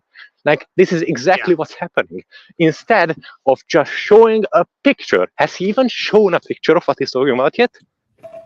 I shared a link in the private chat to a Piers Morgan interview. There's a minute where he shows that video I mentioned earlier, showing Hamas shooting rockets and one of them misfiring. Also, we didn't even get to that part, but yes, the difference is Israel is not only evacuating areas, sending forward essentially warnings. Hey, this is what we're going to do. Hey, civilians, get out of there. Hey, this is the main plan of the operation. Even when they're compromising their own operational security, telling people in advance, in unencrypted channels everywhere, that there is going to be an offensive in this direction, when you're literally setting up your own troops to be ambushed at every turn, just so you can tell civilians to get the fuck out of there, and you keep using precision weapons, very advanced technology, compared to somebody who uses mass saturation and mass destruction weapons of unguided rockets and saturation bombardment. Now, in of itself, okay, I'm just going to drop the ultimate bomb because why the fuck not? There are only 4 possibilities of what happened over there. 2 of them I already mentioned. 1, Israel did it on purpose. 2, Israel did it on accident. 3, Hamas did it on accident, and 4, Hamas did it on purpose. I already addressed previously why Israel will not do this on purpose. I also talked about how incredibly unlikely it is that Israel would do it on accident, because it would require some ultra-advanced jamming technology that Hamas has, or for some of the most advanced weapon calculation systems to malfunction, which has never been observed in this manner before. Now, the other 2 possibilities are that Hamas did it on purpose or Hamas did it on accident. Now you can actually see Hamas doing this exact same before, multiple times on purpose, and we also have YouTube is full of evidence of their weapons not working properly or just being unnecessarily destructive and extremely dangerous. Because why? Because somebody literally makes them in a shed behind their garden. That's why. Because it's fucking terrorist weaponry out of third world parts and like ancient Soviet rusting essentially components. Now, if you are at this point, these are the only 4 possibilities. Any additional chance, any additional situations only comprise of a combination of these 4. There are no other possibilities. If you look at these and you look at an honest analysis of what could have done this, if you arrive at any sort of conclusion, I didn't even went into the like what the actually there is no crater. That's one of the biggest problems for people who are claiming that this was Israel. A Jaden would have left a massive fucking crater because it's designed to penetrate through not just modern armor, but concrete bunkers and shit. There would be a massive indentation in the ground, even if it missed somehow next to the hospital. And the fact is that we don't see that shows that it was a more widely dispersed energy, more consistent with the munition that was designed to widely disperse destruction instead of precision. Then again, consistent with the exact same kind of completely wild, unguided, mass-fired rocket salvos that Hamas is known for. Every single evidence points in the exact same direction. Anyone who looks at it honestly, or anyone who has any expertise in weapons at all, or anyone who knows anything about weaponry, immediately looks at it and says, this wasn't done by a weapon that Israel uses. That's it. Like maybe you can come up with a 5th option that it was an as of yet unrecognized or unidentified third party that is doing something, but that's literally all you could do. Like even the wildest option that you could come up, because this is not done by a weapon that Israel uses, because it's a shitty weapon. And they have money to buy better ones. That's it. Hey, Charles. Hi. Hey, Charles. Hi. How's it going? Hey, meow. Hey, man. I was going to Not ask trying to earlier, make you and defend Hassan or anything like that, but no, thank you for joining us, and we totally welcome a different opinion. guys, I sent a missile. Yeah. Oh, You you did it? Bad. No. Yeah, see, and here All I right, was here we- agreeing with the weapons expert that is Hassan. Here we go. Also, I just want you guys to just tell me if I'm ranting too much or if I'm becoming annoying. But, No. I love your rants. No, Well, man. like doing a hospital is like you're purposely seeking attention one way, or no matter who it. Well, who okay, did it. so it depends. I definitely see what you're going for there, and I definitely could see scenarios that would lead to that kind of conclusion. But I could also see like if you're using that, you're placing, or a group is placing all of their military supplies at the bottom of a hospital, and the other side says, "Hey, we know they're there. We're evacuate. We're giving you time to evacuate." They actually do wait, and then they launch their attack. It's less about the sensationalness of hitting a target versus trying to get to those supplies. Yeah, But there is still some sensationalistness to it. right, because the only thing I've heard is hospital. I heard nothing of storage of munitions. So yeah, don't even get into that rabbit hole. Like Hamas is known for stirring not only munitions but essentially setting up their rocket launchers in kindergartens that have children in them. And so and that's by design because they want the headlines to be Israel fires rockets at schools, at hospitals. And Israel still doesn't avoids it whenever possible. So when you actually look at what's happening militarily, it's still so fucking I can't even describe it any other words, but self-sacrificing, that how much greater lengths Israel goes to try to prevent civilian casualties, essentially signing the death waivers of their own soldiers, telling them that they are going to walk into a massive ambush because they essentially told the enemy where they are going and what they are going to do, just so that civilians can get the fuck out of there. So essentially, after all, so much self-sacrifice, they still get fucking labeled as the guys who target civilians. I literally, if I was the Israeli commander, if I was in Israeli high command, I would literally just tell you that there's nothing else you could do to make you, that like, they did every reasonable precaution to try to not hurt civilians. They literally tried everything. At this point, all you could say is, well, they should have just waited longer, to which I can say that war doesn't progress at speeds that politicians or the public would like. That's it. Like, there is literally nothing else you could try to do to protect the civilians other than not fighting, which wasn't their choice, of course. Yeah, I was going to say, you could just lay down your arms, but I don't yeah, know surrender your nation. That's a good choice, yes. But some of the reports aren't necessarily wrong. They're just not giving you the entire picture. Like, where they are talking about the civilians were killed, like they were, and that is shitty. But yes, but how and why? That's the main important thing that nobody wants to really get into. It matters who fired, whether it's Hamas or Israel. Yes, because even the claim that this was an air-delivered bomb from a fucking jet fighter, the Israeli Air Force is famous for being one of the best in the world, and to commit an airstrike to a hospital is fucking moronic when you're being invaded. Because not only that, and you're wasting some of your best munitions, use that hard targets, guided munitions, use that, and use them on soft targets instead that don't move. Yeah. If you honestly believe that this was done on purpose by Israel, it must have been done by someone with less than 10 IQ points. This is fucking moronic. If this was the Israeli military, I would expect their country to collapse in the following days. Because obviously they don't know how to fight.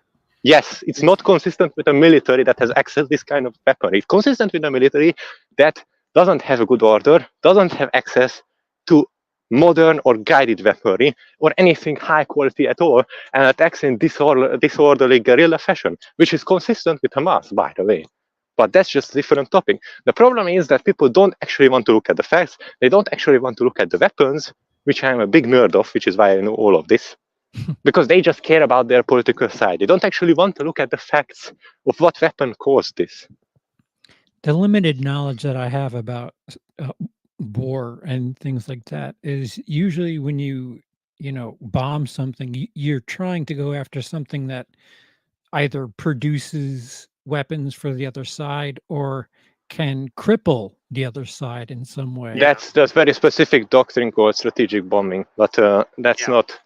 That used to be the case, but that specific doctrine is it's difficult to use. For an example, you wouldn't use that against someone like Hamas that often. Yeah, because like, how do you target the weapons production of somebody that builds stuff in their back shed? Like, how do you figure out which shed is a place where some rando Arab dude is making a rocket launcher versus someone who is just doing gardening? You can't really. They're just blending in with Yes.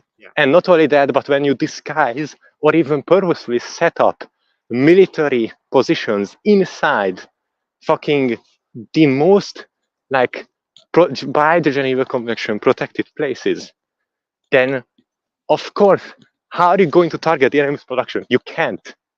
You can't actually. That's the whole point. That's what Hamas is banking on. That what little they do have in terms of strategic targets can't be attacked without outrage. Yeah.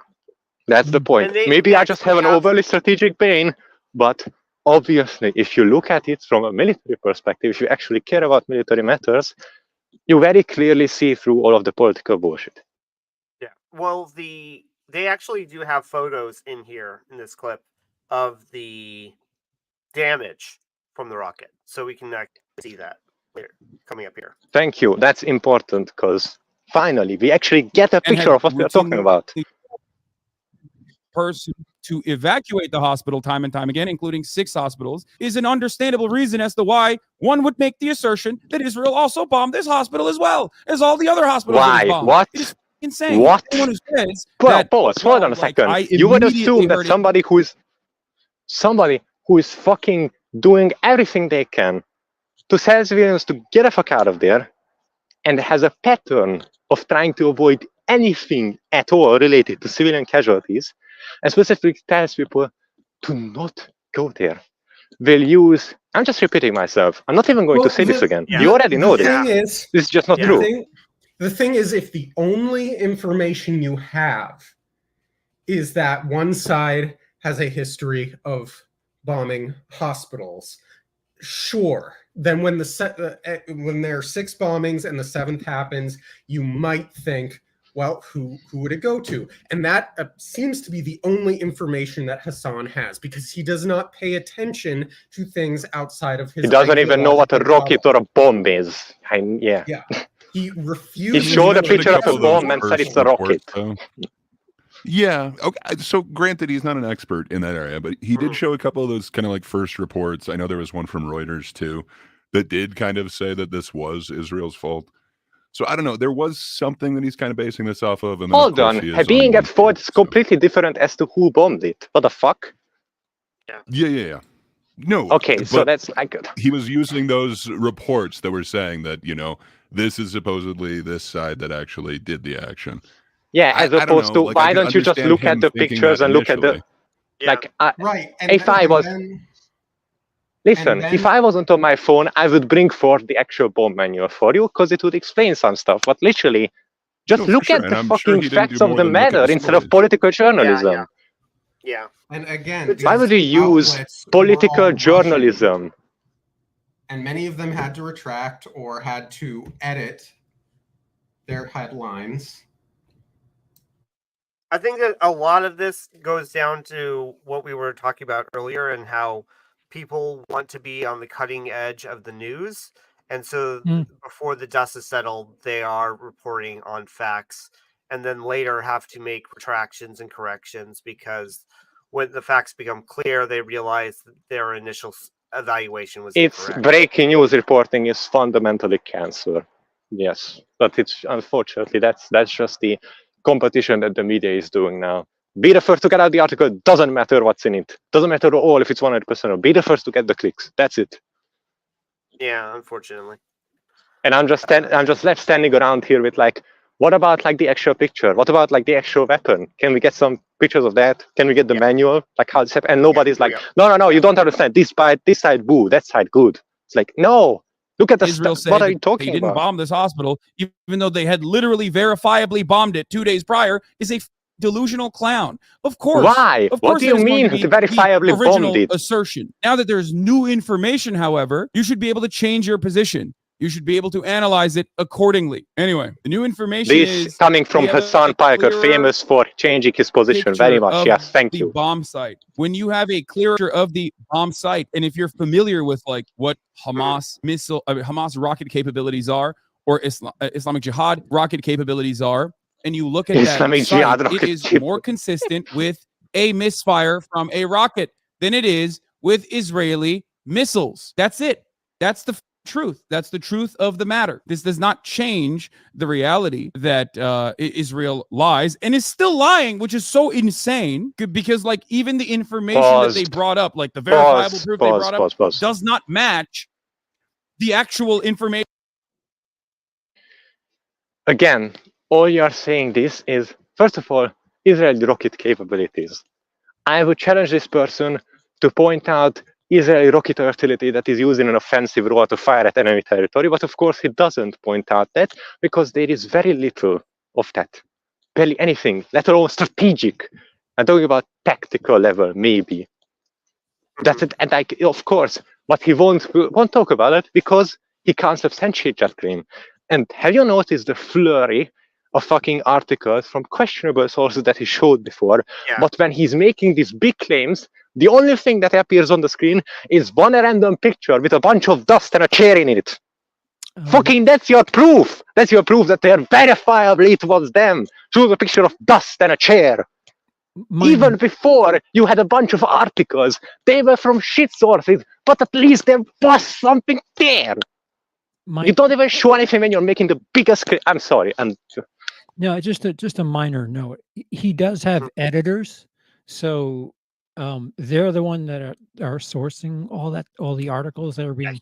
Yeah, then fuck the editors too. Then. I would not like that. Thank you. No. Okay, good one. Anyway, I just like I almost fucking ripped the hole in my coat in my anger. But yes, I hate this so much when people are so biased and unwilling to just investigate anything at all because they cling so desperately to their views. Yeah, that's the point. It's like, listen, I know. Hey, I've fallen into it very recently myself, and it's hard to see it once you're in it. It gives you kind of tunnel vision. You don't necessarily look for additional sources. I know. It's just extra frustrating for me because I'm a nerd about this shit. That's why it's so frustrating for me. It's just yeah. It's not consistent with anything. Like all of this, you can look it up even on Google. It's not classified, surprisingly. Yeah. If I was on the Israeli because Israel is aiming for maximum transparency and fucking honesty when it comes to military matters and staying clear of everything, as opposed to Hamas, who's, if you Google what Hamas's military capabilities are, all you will find is fucking guesstimates from people with occasionally credible backgrounds, as opposed to Israel, who just fucking tells you what they have. Why would you do that? If I was in Israeli high command, that would be the first thing I would take care of. Guys, why are we having our military security compromised just so we can look good on the world stage? What the fuck is that about? Hello? Like the amount.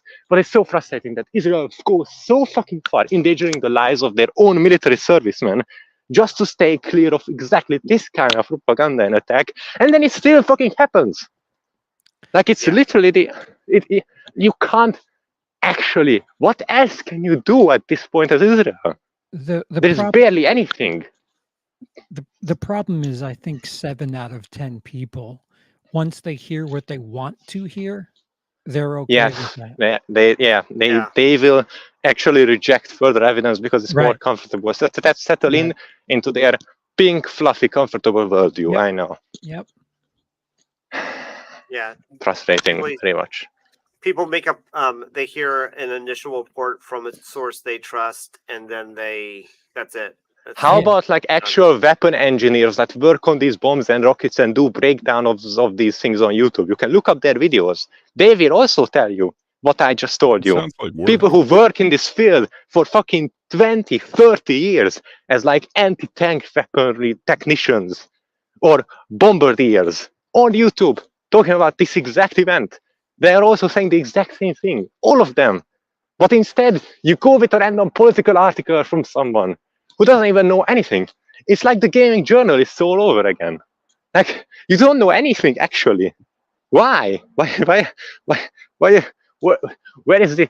are so many people listening to this? It's so depressing. Well, it would take time and effort to like be informed when I can just give my opinion instead. I don't know, man. It just seems like a lot of work. It's literally, it's literally the hacker 4chan situation. Like it would have taken 1 click and 3 seconds to find out that 4chan is not the name of a hacker but a website. But even though you are one of the biggest news corporations on the planet, you just decided not to do that. I've heard he's a bad hacker, though. Yes. Very much. He likes to post peppy memes instead of doing his job. Well, this guy's got a Halo helmet behind him, so I'm going to listen to him. No, what do you call it? Oh no, I had a point, and then apologies, and it was so entertaining. It just it was my fault. I'm just ranting all the time, but sorry. Okay, that's why I'm here for. Yeah, just saying, Bernie's backing him. That they keep releasing, Spiker, the phone conversation that they supposedly "quote unquote" intercepted does not match the Israeli Air Force's drone footage and where they believe the fucking rocket fire came from. Make this make sense to me. If you are literally 100% certain you didn't do this, how the fuck do you turn around and then reveal information that contradicts itself? So that still has not changed, which is why I'm saying. Pause. What do you mean you didn't? like, what is he saying? Is he saying that the phone call we intercepted says that the rockets came from a different place than what we said before? Why does that mean? Why does that support the argument that they did it? Like, what? What is this person on? Like, it's the equivalent of he is essentially he's saying he is finding an inconsistency somewhere and immediately placing it. See, this supports him. This supports my argument. When it could be literally anything else. It could just be like, even in other universe where this happens, and maybe Israel has shitty intelligence services, it could just be them being wrong. Even though, like what? But you immediately place that. No, you don't understand. Everything that happens from this point over supports my argument. Anything that doesn't didn't happen. That's it. That's it at this point, honestly. Like, if I decided that actually you, Ketru, you are evil. You are an evil maniac who took over the show, and you disappeared. You locked Kitty in your basement, and you took over the show. Okay, and when when Gray comes out, and says, actually, that's not true. I talked to Kitty personally. I immediately go, see, that's my proof right there. They are all in on it. Ketru also hypnotized Gray and made him his fucking puppet, his thrall, his slave. And now, I don't know, Charles is laughing. That's also because a spell has also been cast on him to take this thing not seriously as a joke. And therefore, this is also proof that I'm once again correct. See, this kind of logic is fucking... In a world like this, you can never be wrong. How do you investigate any claim whatsoever? You can't. Well, that's kind of the extreme of it, but like, I didn't think like Charles was evil, but I was very quick to write him off and assume that he had like all the same intentions of everybody else. Yeah. It's quite easy to lump people together to take shortcuts mentally, and I don't know. It's something that I've always wanted to fight against, and I fell into it without even realizing it. So yeah, it really just sucks, investigate claims properly, guys, please. We're all flawed. We just get carried away with stuff sometimes. Mm-hmm. Just don't be this flawed and have this many followers, like Hassan. Is that he gets carried away and then he doesn't self-reflect. That's my problem with Hassan. He'll double down. Yeah. Until I get confirmation from forensic analysts, a third-party investigation, possibly from the UN, my position will remain the same. However, I will give you additional details that show that if you look at the actual damage on the ground, if you look at the actual crater and the impact, it is not consistent with Israeli airstrikes. This part is true. Of course there it are still isn't. people on the ground independently trying to verify whether or not this was Israel's doing or whether or not this was an accidental misfire. They could have used a less powerful rocket. Oh, yes. There is no possibility that Hamas did it on purpose. See? Pause. That's it. That's the bias over there. I told you before. Pause. I told you before the 4 possibilities that exist in this situation. I explained it. Now, this person just went over and said, listen, the cat is still out of the bag. We don't know. It might have been Israel doing it on purpose. It might have been that Hamas made a mistake. See? If you don't pay it, like, how do people so blind that don't see the obvious bias that is already there? You know, when I accused Ketru of being evil, you know, he might have actually been evil, but he might have actually cast a spell on me to make me say all of this. You know, who knows? It could have been either. What the fuck is wrong with you, man? It wasn't a spell? It's a false flag. It's a false flag. Like, can you not see the obvious tilt that this person has? Please, for the love of God.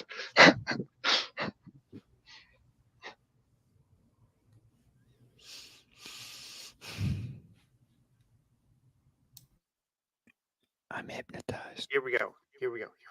Nobody here is frustrated at all. Not at all. No, Israeli definitely not. campaign. The problem is that Israel Really does not have bombs that, as far as I understand, explode like that beyond drones. And those drones are not capable of killing 300, 400, 500 people. Pause. Their drones do not explode like this. What the fuck are you talking about? Who reports to him with their weapons catalog? What kind of? I would like to tell. What kind of drone explodes like that? Can you tell me? What is Like that? the Like, DJI one? I don't... what is that? What is that drone made out of? Fucking vibranium? What's happened? What? Like what? Yeah. Unobtainium. Yes. Unobtainium. Yeah, there you go. The worst fantasy metal ever. Ever. I don't know. Why would It seems a little out of reach. I'll agree with you there, but I don't know. it reminds me of like well, okay. There's a certain charm to this, but as a little tiny side tour is there's a story called Goblin Slayer where everybody's names are their class. Right? So the guy, he's called Goblin Slayer, Archer is called Archer. Like Priestess is called Priestess. All of these types of things where there's one character's class is Witch, right? So people call her Witch. All these kinds of things where people's names are their class, and there's a certain amount of charm to it. But like having some random, very on the nose item be like what I don't know what it is, right? Its name is what it is. It is difficult to obtain, so it's called unobtainium, right? And Yeah. it's not good writing.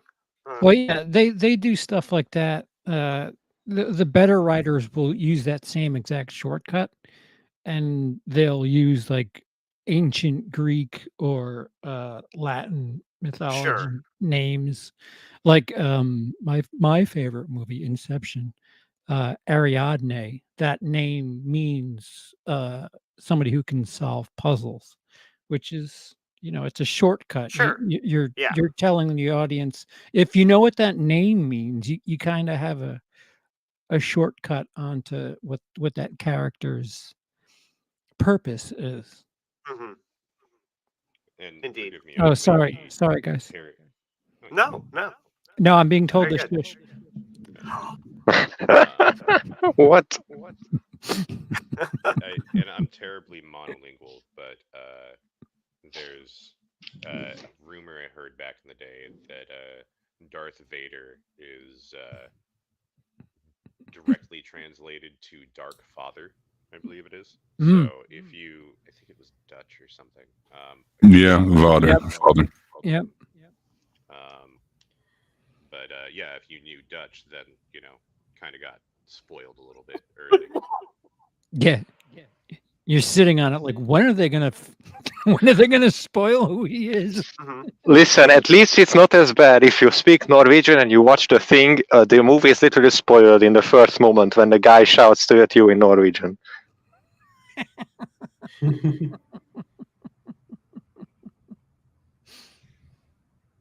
Nice. Come on. Crater, Israel There we go. does have weapons. Israel does have missiles that are capable of creating a crater that is this size, but they are not the type of missiles or rockets that would be able to deliver such high number of casualties. No. What? Wait. No. Huh? Israel doesn't use rockets in this kind of role. It's just not true. Why would it? Why? As someone, listen. This Israel doesn't, the problem is, this kind of weapon, it's a very shitty weapon. You don't need me to explain to you why.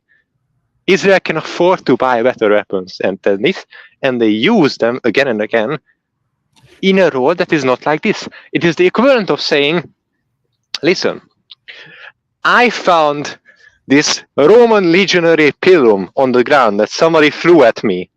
I am well informed that the American military has these kinds of capabilities because they know everything. They have all kinds of weaponry. So they obviously use pilums too. I know they must be after me. What is this kind of logic? Yeah. Why? Weird.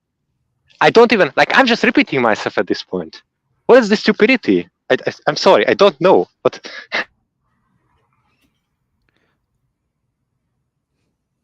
hospital, as far as I understand, did withstand damage, but is now back to 100%. It was not the hospital that got a direct hit. The hospital was directly hit, however, on Saturday by Israel. That much is not disputed. That is just a objective fact. Wait, It's what? verified already. What And do you that hospital mean? bombing What the was fuck do you mean? accompanied by- What is that? Like, I would love for him to prove this claim. Well, no, It's I just would like saying, to- listen, that Ketru just kidnapped Kitty. That much is not disputed. It's an objective claim. It's an objective fact. Everyone agrees with me. See?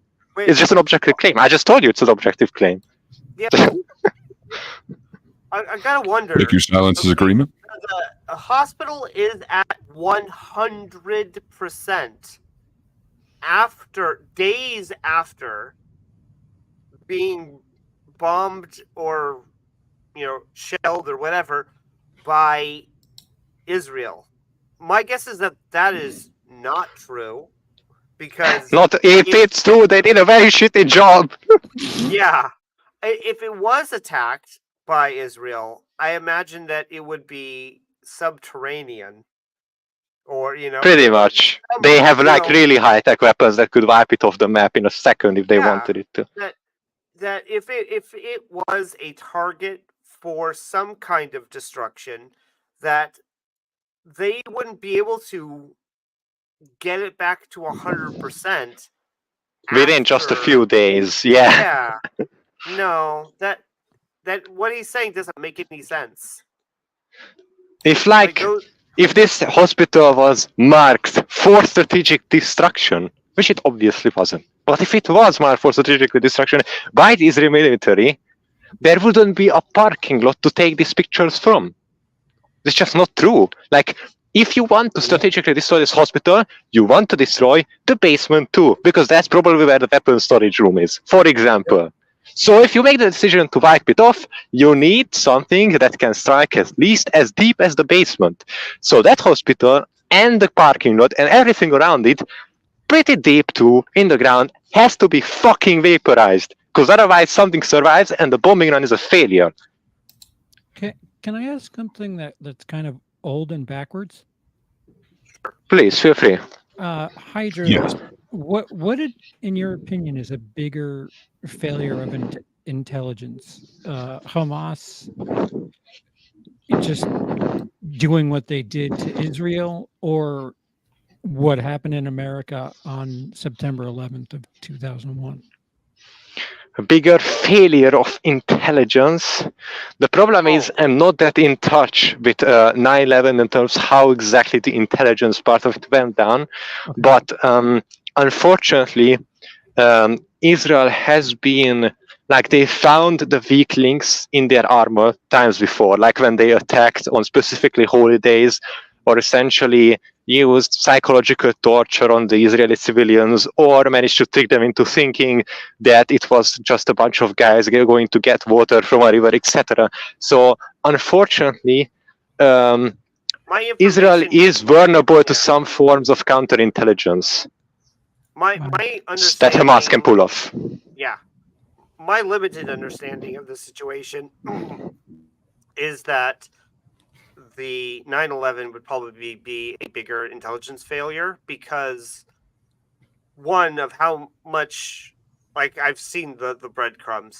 Somebody should have picked those up. Whereas with Hamas, they're used to dealing with the Israeli state, and They have experience and they succeeded before, so they've already found a bunch of weak spots, and that they found another one is not that surprising. Like, they subverted Israeli intelligence several times before, and specifically fucked Israeli civilians many times before with all sorts of different methods that are extremely deranged and just very scary. But it happened before. But yes, 9/11 is a completely different beast. But it's very it's very hard to compare.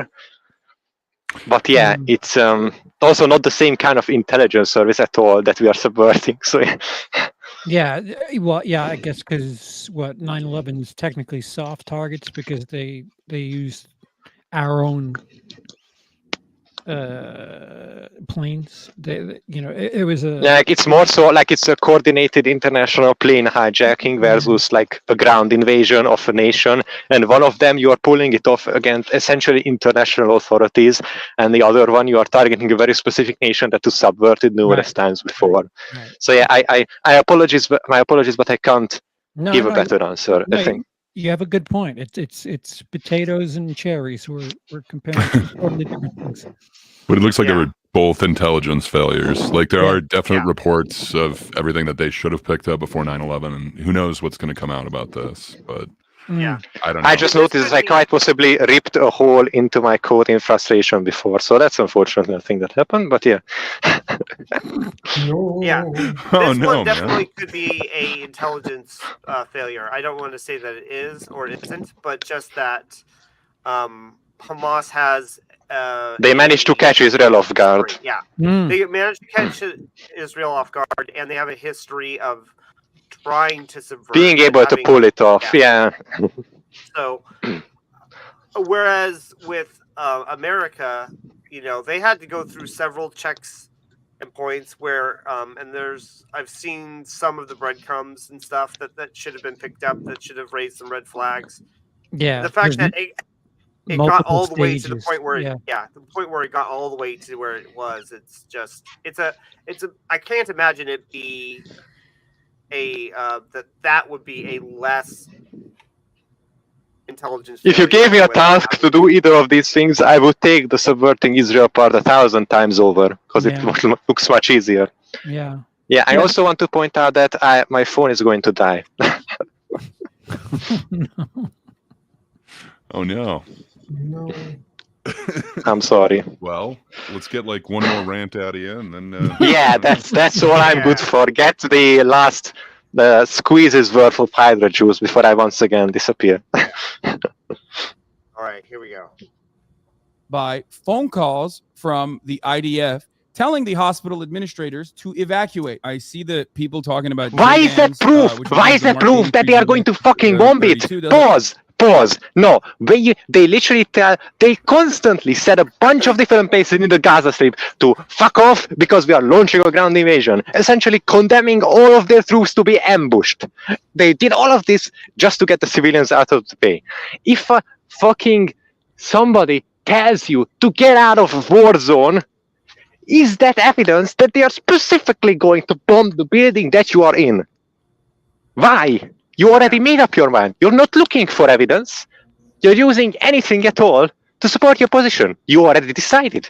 You are a religious zealot who believes fundamentally in a pre-conceived conclusion, and you just use everything to support it already. It's impossible to reason with these people.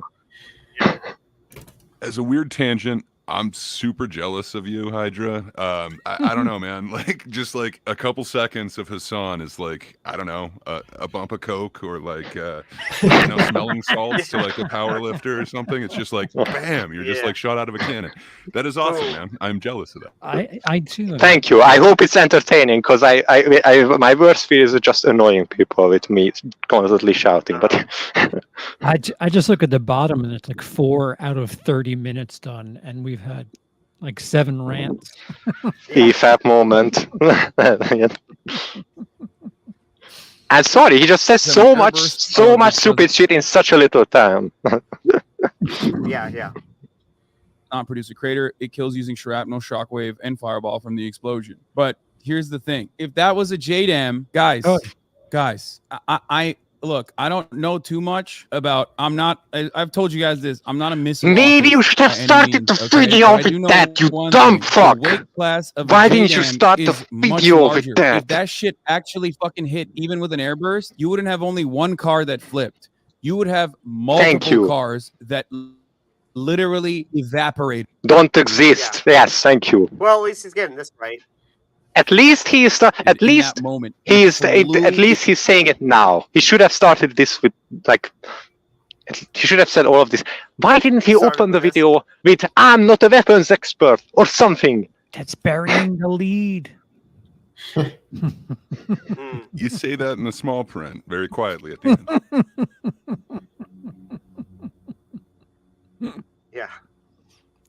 got to maintain those watch hours into the hospital and into other people. While I try to show you exactly what is going on the ground and cut through the fog of war and the misinformation, one thing to consider is, regardless of whether it was Israel or the Islamic Jihad that was responsible for the hospital bombing, that still doesn't change the reality that Israel is still very much bombing the living shit out of Gaza. Israel still has not turned on the electricity in Gaza.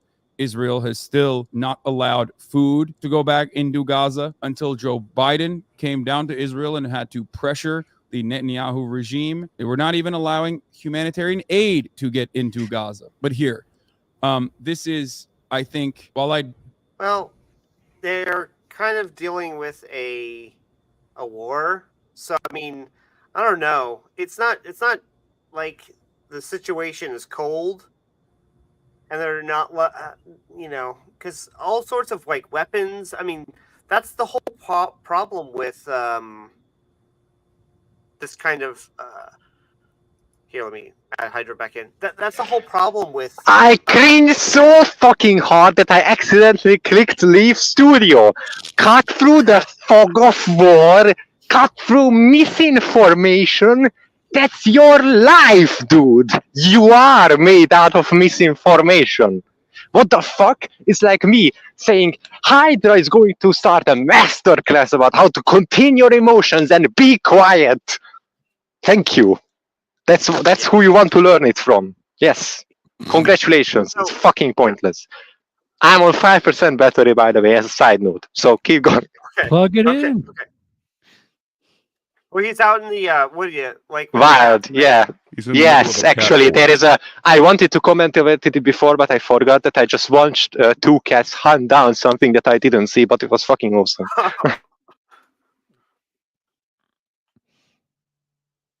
So yeah, but they've got to they have to a certain extent lock down the area so that they don't. I mean, who knows what why these things aren't happening, right? They could have very good reasons why these things aren't happening. Okay. Kitty once said that relayed this one story about South Africa, is that there are people that will steal the copper out of like the power, so it brings down the power.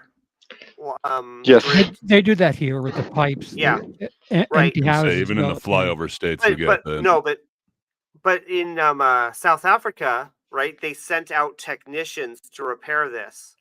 But the citizenry were so riled up because. Hold on, this is the one I talked about before. No, sorry, I looked at the picture and I lost it. Fucking lost it. Yeah, so they were so upset at the initial thieves that they thought the thieves were coming back, so they actually murdered the town murdered the repair people because they thought that they were more thieves. Jesus. Yeah, it's horrible, right? And so, but the point is that restoring power maybe is just flipping a switch. I'm on 1%. See you guys. Yeah, but maybe, I will try to be back if I can. Okay. Have a good night, Hydra. Good night, all of you. I hope I wasn't annoying. I hope you liked it. See ya, guys. See ya. You were the stars. So maybe you would think his energy would charge his phone, right? You think so? Yeah, like he should get one of those mag chargers or something. Right. So the what do you call it though?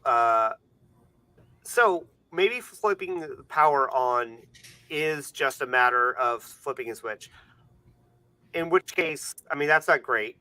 But if the turning power back on requires technicians to go out into the field and repair, where the power is broken because there's infrastructure damage, that might explain why power isn't back on. Yeah, wasn't it? Because they can't necessarily do that. Wasn't it Texas like last winter that like the entire state was royally fucked? Yeah. I think so, and I think it happened like 2 years before that too. So you'd Yeah. think they would have had time, but yeah. Right. And Yeah. so, But yeah, that's a good point about the infrastructure. so I mean, we don't know why these things aren't happening. It's not great that this situation is the way it is, but it doesn't. But blaming people because the result isn't what you want doesn't mean that they are purposefully making that way to cause suffering. They may be allowing this situation to continue because they don't want people going in, like with aid, right? Because not because they don't want aid getting to innocent civilians, but rather because they don't want weapons going in. And anytime you're allowing people to come in, you're theoretically allowing it's a what is it, a security breach where weapons could get in. I think that has been a problem for them in the past, which is probably why they are so hesitant to allow people in during the current situation. But it's just people just arguing about like the end result rather than looking at things from a process point of view. That is allowing these kinds of hot takes from both sides, really, because a lot of people think that one side can do no wrong, basically, instead of looking at how things could be. Israel could theoretically fail at certain points, but because they are pro-Israel, they'll find every excuse in the book instead of just saying, "Yeah, no, they messed up here, and maybe they should make changes or whatnot."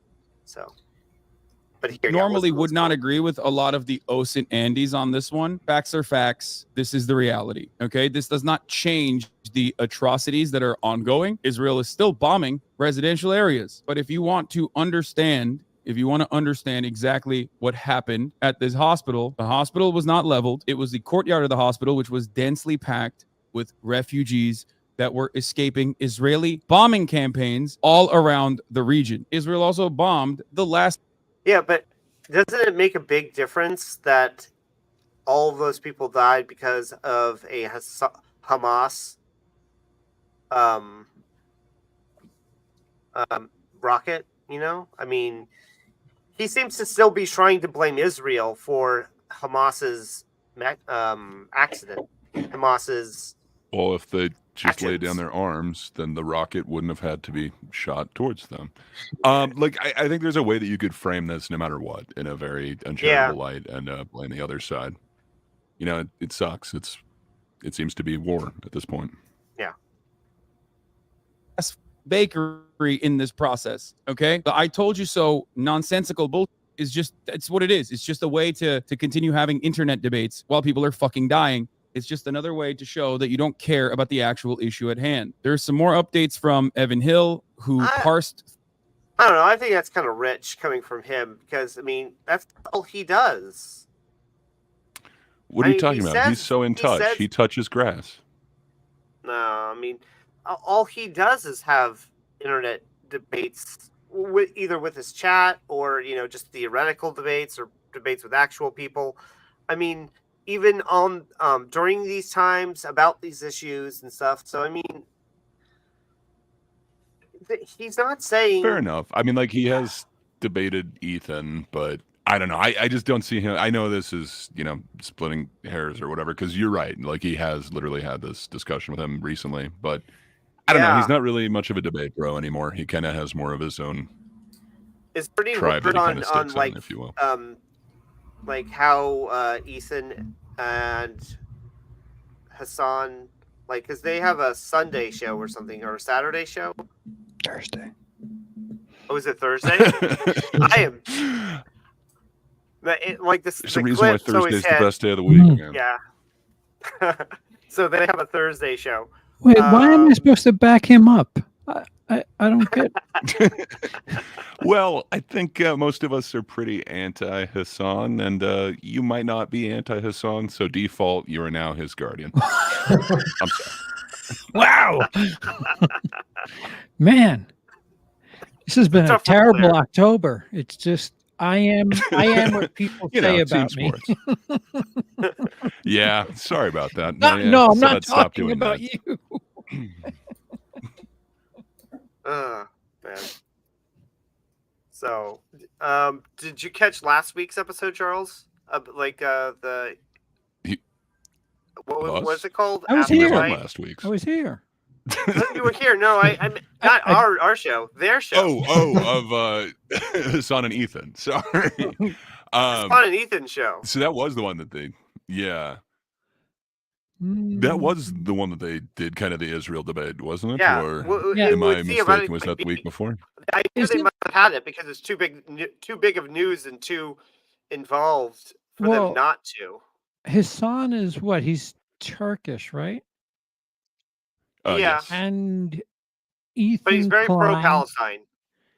Ethan Klein is obviously Jewish. So they what? They had an argument over. So it was neutral. Okay. Okay. Yeah, I'm not a big fan of debating. Did they come to a common ground? Sometimes their debates are more just like discussions. They just talk about the issues. See, They don't I don't mind that. Okay. Common ground is fun.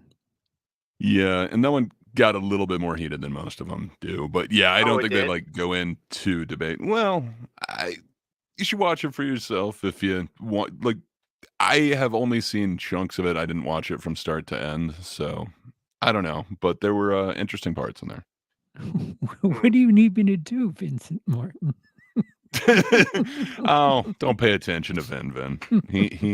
He wants to have somebody defend Hassan. I've already said, guys, give Hassan he's a break. good at what he does. I mean, he's got Bernie Sanders behind him. Come on, and There he's you go. Yeah, and he's backing You him. got and Bernie he's, in and his he's corner. killed the Queen. Yeah. It's true. That's okay in my book. Obama's still there. Yeah, the queen with the crossed out eyes, that was put up like the day she died. It was very tasteful. So it was timely. That country holds me every time I arrive, and I have no love for border security at any airport in England. Mm-hmm. None whatsoever. I can imagine. I've never been arrested in my life, but I've been detained for just about a combined full day in British Wow. airports. Oh wow. Oof. Yeah. Yeah. That doesn't sound fun at all. No. Yeah. No, it isn't. I've had a good and bad customs experience in Canada, which, you know, they've got the Queen on all their stuff. So it's similar, I'm imagining, but They not saw completely. at least they apologized. I would imagine. It's true. They're like, sorry, we Sorry. don't mean to inconvenience you, but you're going to be here a while. Would you like a Tim Hortons? Yeah, it was, you know, interesting.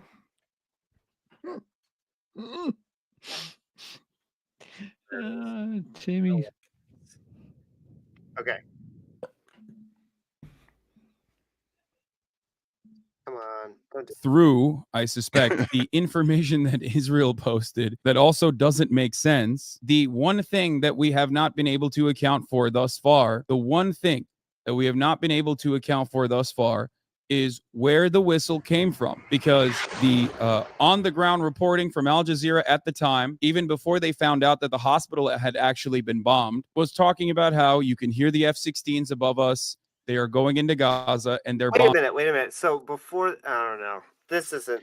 Sound travels really differently, especially if it's. That is You know. true. Yeah. No. Yeah. that F-16, neighborhood. So when it's a delay. It's like, you know, they pass you, then you hear it. Yeah. Mm-hmm. IDF and the IAF say there was no bombing campaigns occurring in the region, I do not believe them. I don't think that that is correct. I think that that is incorrect. But didn't you? Was it part of his argument about how much they advertise their bombing campaigns? Advertise. Well, I don't know. He's only going to believe him when he wants to. it's again more of that like tunnel vision thing. It's like, yeah, I'll believe this part of it when it supports what I believe. I'll disregard this when I don't want to believe it. Yeah, I don't know. I think it's just more of that tribalism thing. Obviously, he's not taking a nuanced look at it, and it would be hard to do that if you have a stake in a fight, so to say. I hate steak. Oh, it's so good. Okay, I will fight you about steak, man. A ribeye, it is I thought perfection. we were friends. Pot roast, maybe. Oh man, you need me to make you a steak. Deal. Yeah. I think we all need that. So Galente will do the cooking when we have a thinkers meetup. There we go. Hey man, you ain't got to tell. There we go. So, oh man, I'm hungry now. Okay, let's play this. I have a Reese's popcorn. That's not too weird, is it? Oh, So very that nice. kind of sounds awesome. Okay, I'll let you write off steaks if you're gonna come sorry. with the I Reese's am gonna have to popcorn. get some food here. You guys talk about food. I'll be right back. I looked at it and I was like, that's either disgusting or awesome. I think it might be good. Like It's pretty good. Okay, I was gonna say like I've had that like I think they call it like zebra popcorn or whatever, like the both chocolates on there. Oh It's yeah, great. Delicious. Yeah. Go back in And time. steak is greater, but I'll accept that. Just imagine going back I'll to the accept the 80s. equation, but it is greater. To each their own. That's the one thing I want to do time travel for, just to tell people what we're doing with popcorn. Guys, Yeah, it's not about salt. You got to put chocolate on it. What? Totally revolutionize everything that's happened in popcorn history.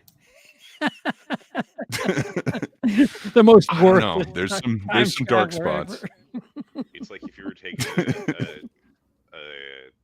electrical equipment and take it back to like the 1200s, right? The amount of difference in the world would be astronomical. We'll come back you'll come back from that, and all of a sudden there'll be like holographic popcorn that still gives you sustenance somehow. We might have to sidetrack into kind of a debate here, Charles. I'm sorry, I know you don't like it, but what is your issue with steak? Oh, it's no. Galante's got a point. Did I pronounce that right? I always get that Galente. wrong. Galente. Mm-hmm. Okay, Galente. You can call him Mr. Gunrunner. Either way. I just haven't had the right steak. It's the same thing with lobster. Like the only lobster I've had is like shitty Red Lobster, and Yeah, it's not a good representative. yeah, I tend to like my meat seasoned, and somebody gave me steak just cooked, and it really didn't wow me for the price. So I'm going to Fair enough. If I get a chance, I'd be happy to make one for you. Obviously, I doubt that's going to happen, but Where there's a will, there's a way. No, yeah. You can distribute your meat to all of us.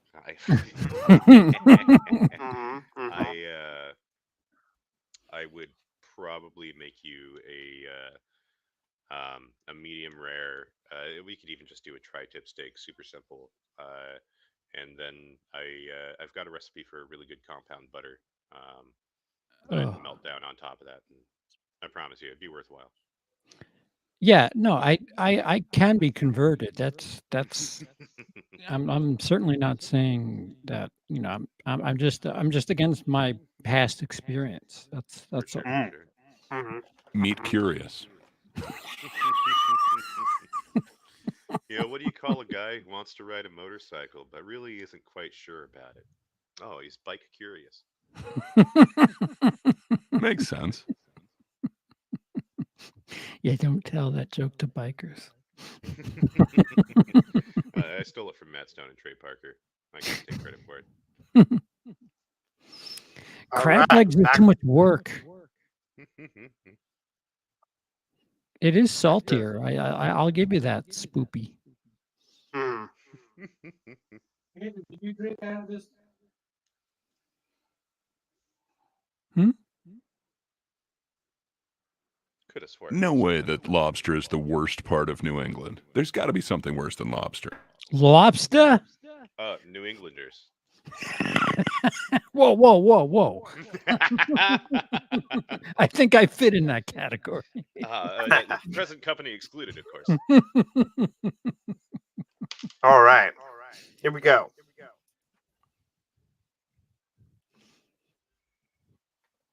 You get some Dunkins and lobster. Those videos, if you look at the Al Jazeera live feed, show that that is not correct. That part is already false. So that's important to understand. One thing that still I have not seen a good enough answer for is how the potential rocket misfire from Islamic Jihad was able to cause so much damage. I guess the ongoing theory, the active theory that this is not Israeli rocket fire, it believes that given the number or given how much rocket fuel was also in the rocket, that it misfired in such a short trajectory that it compounded on the blast, that it made the blast far greater, and it also is the reason why you immediately saw fire. Like you saw the entire area on fire. Photos of the aftermath show that the vast majority of damage is from fire. Only 3 cars show any clear signs of kinetic structural damage, and for 2 of them, the general structure remains intact despite clear damage. This is consistent with rocket misfires.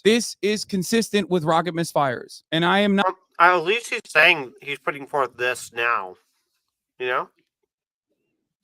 I mean, he has had a lot of negative Israeli points and coverage in this.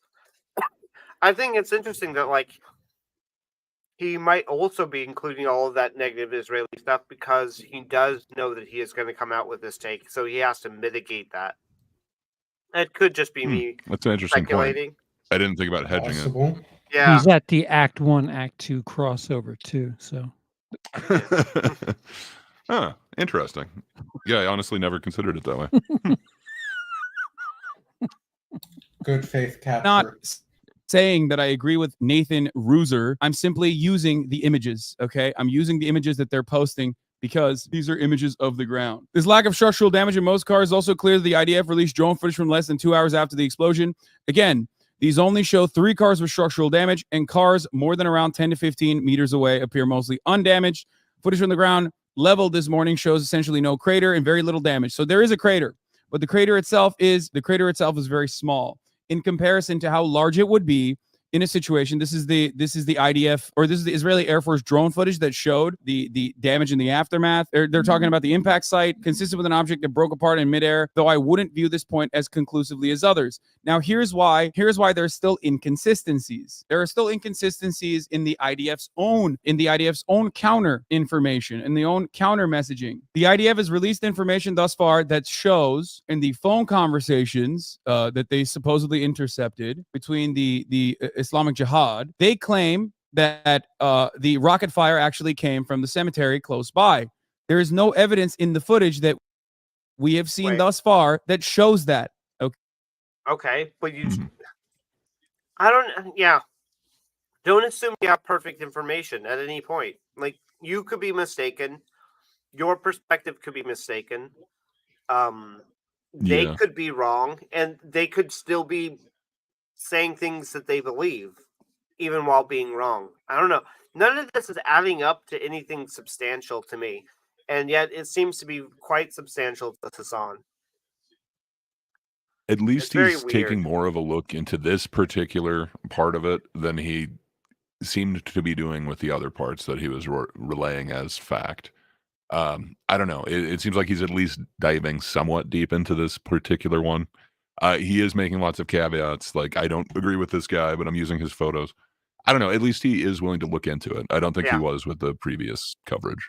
Yeah.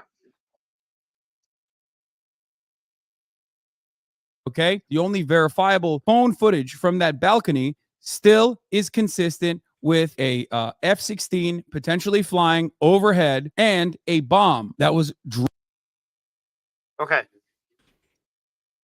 Who is using F-16s? Dorcas, do you know if Israel is using F-16s? I do not know. Because America doesn't. Hydra is saying it's not true. Yeah. We need Hydra back. I'm very respect. Yeah, that would probably help. Yeah. No. F-16s have been phased out forever. Yeah. Nobody flies the F-16 except for like as training or for stunts and stuff. But nobody flies it for war. Suppose maybe if you got your hands on an aftermarket one, and you're like a warlord, you might use it or something. But I mean, no country is going to be using an F-16.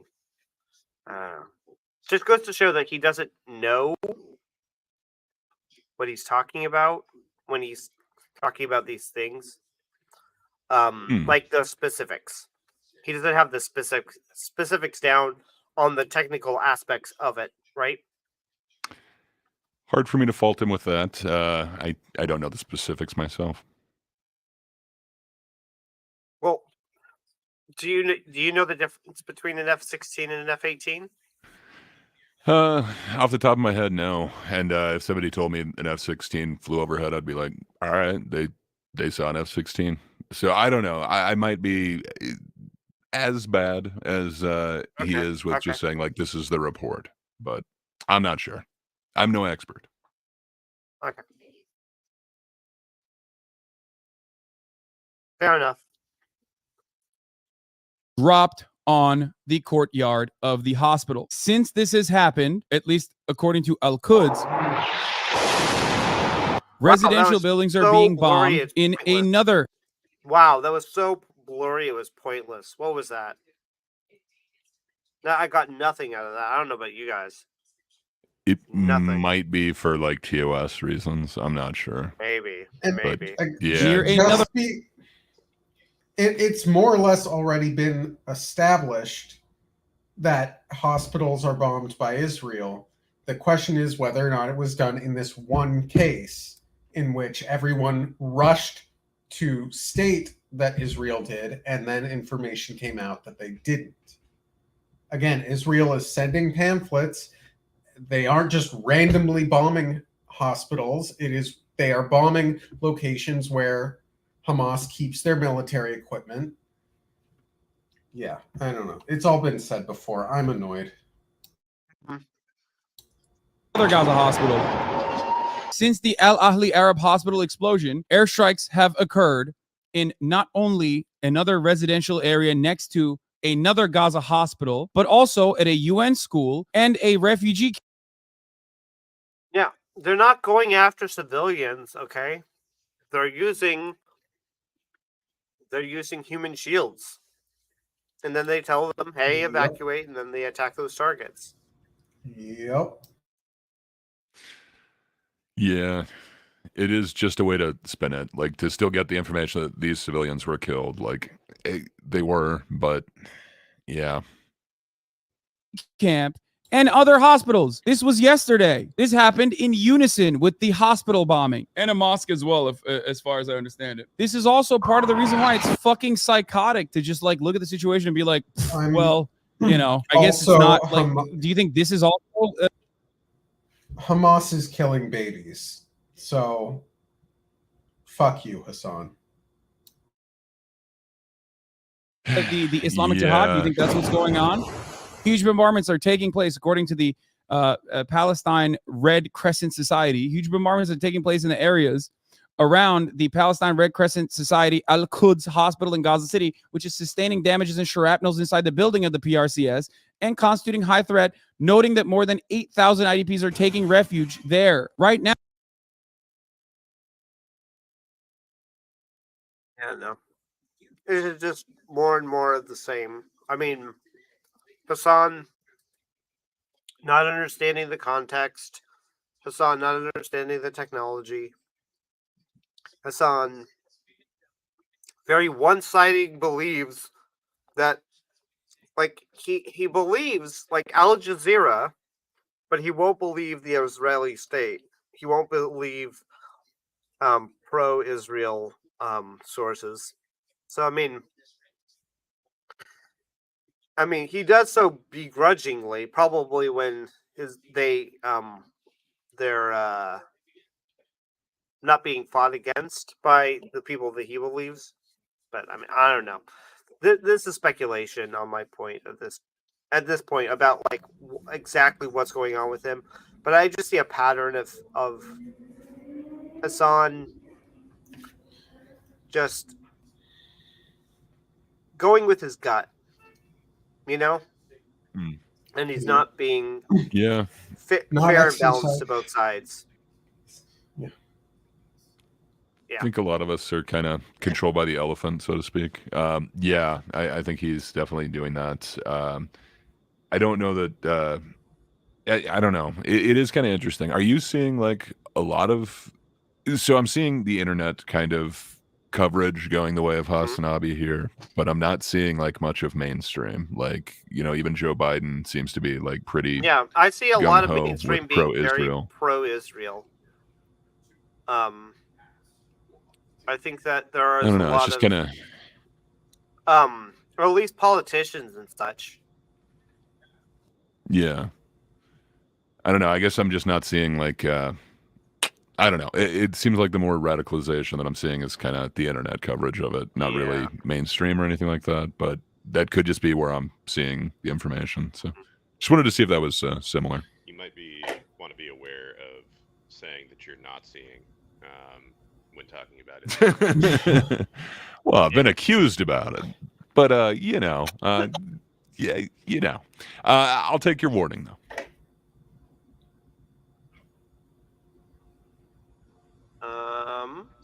You know, when Hitler started to lose the war, he was like, "Man, I did not see that coming." Yeah. Who could have? True. Galente with the puns today.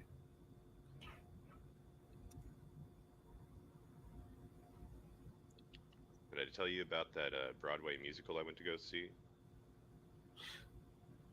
Oh, it's supposed to be about how different languages interact, and I thought it was going to be really good, but it just ended up being a play on words.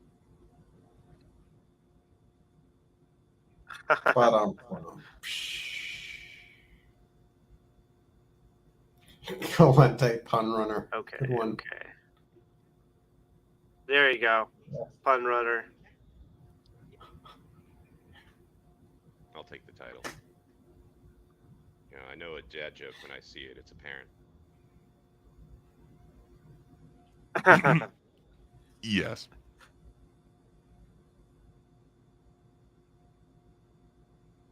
Okay. All right. So, did we have any other? I'll pull this down. Did we have any other things on the list? Anything anyone wanted to talk about? Not that I can think of. That.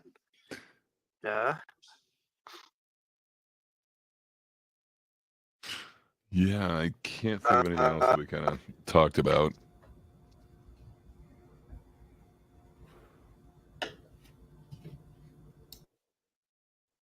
Oh, the Marvels is coming out in like a couple weeks. Anybody looking forward to that? I know Patrick is. He's recently reconsidered his stance on Brie Larson, and he said he's looking forward to it. Oh yeah, nice. I'm looking forward. It's cheese theft. You know, there for anybody who does what? Cheese theft. You know, Brie Larson. Oh, cheese theft. Yeah, Brie Larson. Yeah. Forgive me, Galente. You're a little bit hard to hear. Yeah. She is talented, though. I just got to say, The Room, The Room, it was pretty decent. Yeah. As an actress, she well, was no, wait, it's just called Room, isn't it? It's not the room. It's Is just it Room? called Room. Okay. I've been corrected like twice. That's why I was like, what's that one with the room? And it's like, it's called The Room. It's like, isn't that the Tommy Wiseau one? Okay. I don't know. But yeah, the Brie Larson one. It was decent.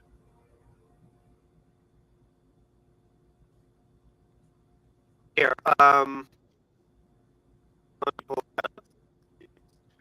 I don't know anything about Sniper Wolf.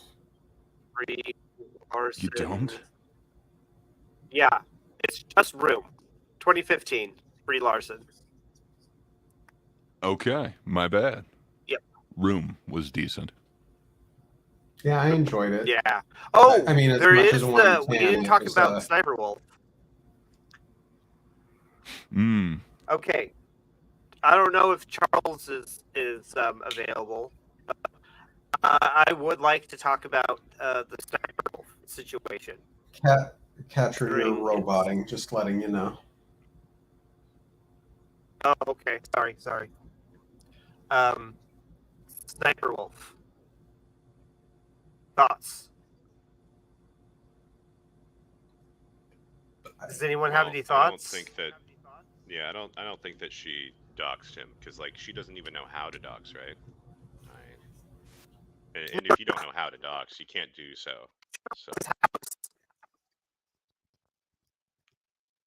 Oh, I might disagree with that, Galente. If you can dox someone and not know you're like, I'm not being know what being very sarcastic. It was actually her defense of herself. She said that she could not have doxed him because she doesn't even know how. And to say that she is doxing is defamation, apparently. But what if you don't know how it's defamation? Good point. Logic is flawless. Yeah, that just doesn't seem like a good defense.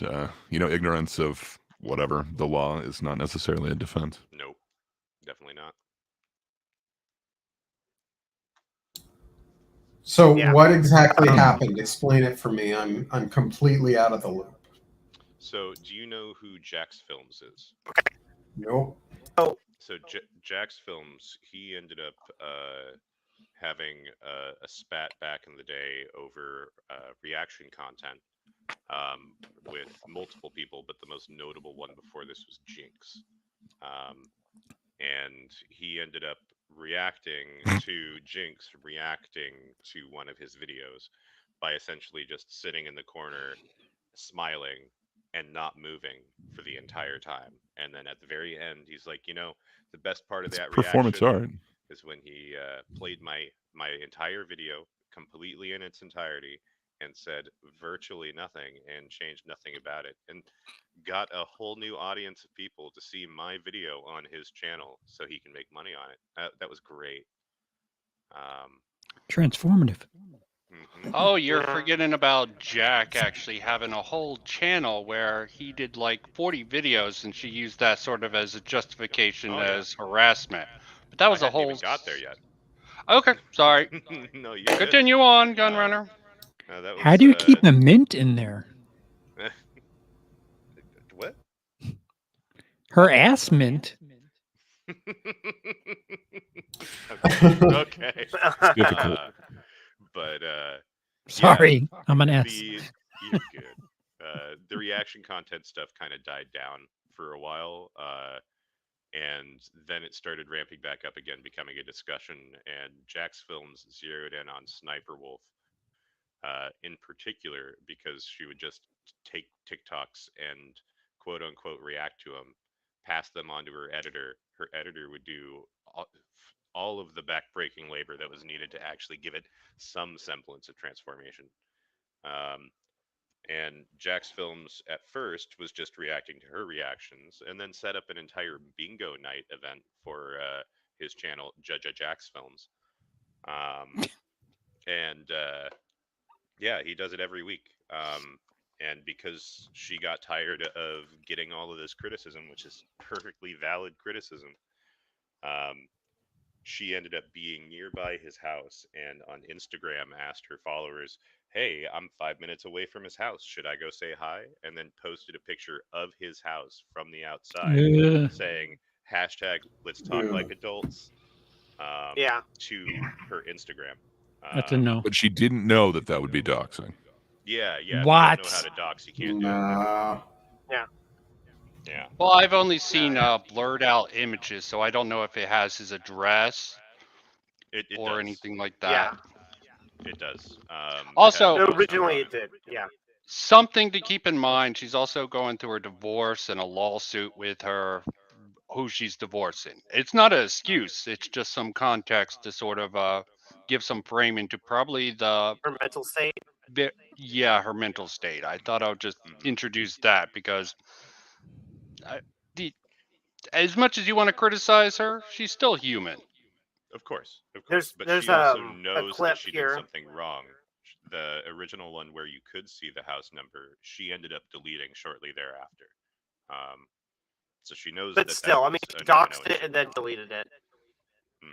And that's why you only see the blurry ones, because the original got taken down.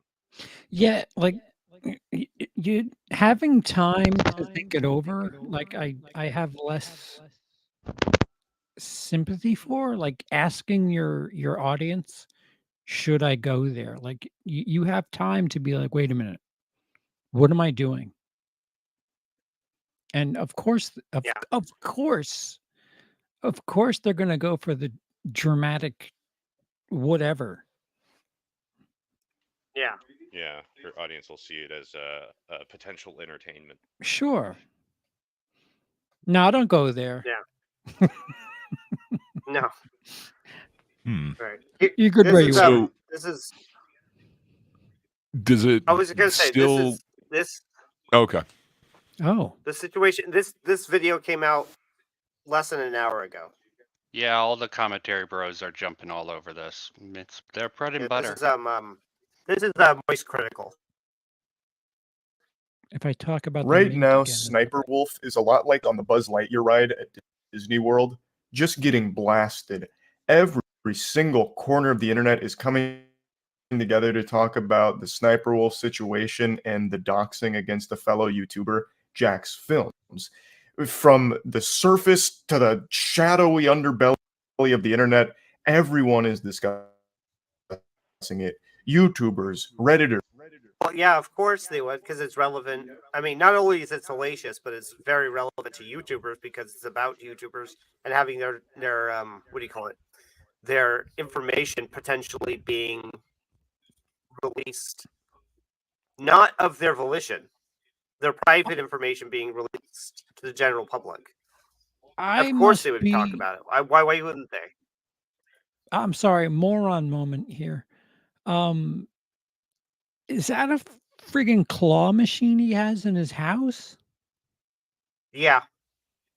Yeah, it's Right. a custom-made claw machine for Gamer Sups, one of his sponsors. All right, so that Well, trumps that's everything neat. that Hassan has behind him, like instantly. Yeah. Agreed. True. Yeah. No. Yeah. And on top of that, that God Slap poster that you see in the background is for a comic book series that Moist Critical here Based on slapping. Yeah. God? So you slap God? It's a godly slap. Yeah, it's really kind of interesting. So I guess I'll ask it later on, but interesting. Ooh, that's a tease. I guess it's probably not that. It would be a weird tangent now. Let's let Charlie go on. I'm good. If Yahoo Answers still existed, there'd be 50 Charlie? threads about this by now. I mean, it is everywhere. It's remarkable how big it's become. I'll give you the brief nutshell on it in case you don't know what I'm referring to, but I know you do. If you're watching this video right now on the internet, you are at least loosely familiar with who she is and what she just did, because she just broke one of the 10 commandments of being online. She took an internet dispute into the godforsaken wasteland we call the corporeal dimension, the real world. Wake the fuck up, samurai. Usually internet beef is just served up medium rare online, but she served this beef medium dare you to commit a crime. Man, that shit was lame. But kind of like Dr. Seuss rhyming that one, actually, kind of fire.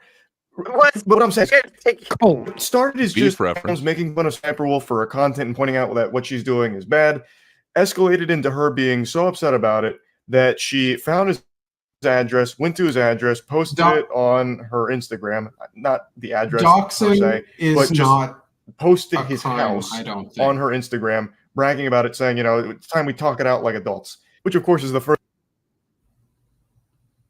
Like legally What? speaking, Sorry. I don't Say that think again? I don't think doxing is as an actual crime. Someone told it's- me it Oh, is in yeah. California. I didn't actually verify that. But Yeah, I think it kind of is regional. yeah. Gotcha. Swatting's definitely illegal, Mm-hmm. but that's like bomb threatening. Yeah, which is kind of definitely where that's going to to lead to.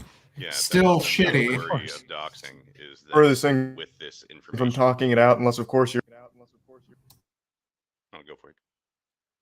Yeah, in California, doxing may be illegal under California's law against harassment, which includes the following: intentionally placing another person in reasonable fear for their safety, causing a person unwanted physical contact, industry. See, like with all law stuff, I think you would have to argue it in court, and you would have to establish those things. So it's not as simple as, yeah, it's just illegal. Should be her ass Tic Tac. No. It just it seems like it's not going to lead to good things to put someone's house out there, especially if like the number is visible on top of the picture. I don't know, but yeah, as Darling was pointing out, apparently she had a previous video telling people not to do that. So it is kind of interesting that her thing is saying that she did not know better. So I don't know. Yeah, it's lame, but she's a pretty girl on the internet. A lot of people will let her get away with it and defend her over it, such as Vito. That's a fair But argument. Yeah. not the first time Vito's gotten into something, even just in recent times. Yeah. Yeah, fair argument. Yeah. Okay, here we go.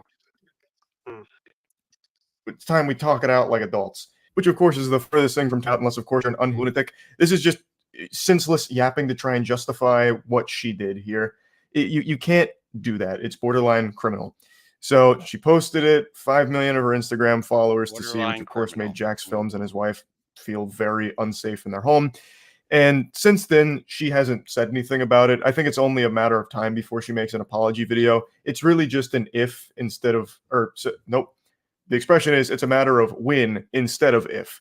I think it's inevitable. The only thing that remains to be seen is where it's going to rank on the YouTuber apology tier list. So that's the only question I have left about that. But this is only the beginning of a really bad week for Sniper Wolf. She's having a worse week than King Kong fans right now with the release of the worst fucking game of the year, Rise of Kong.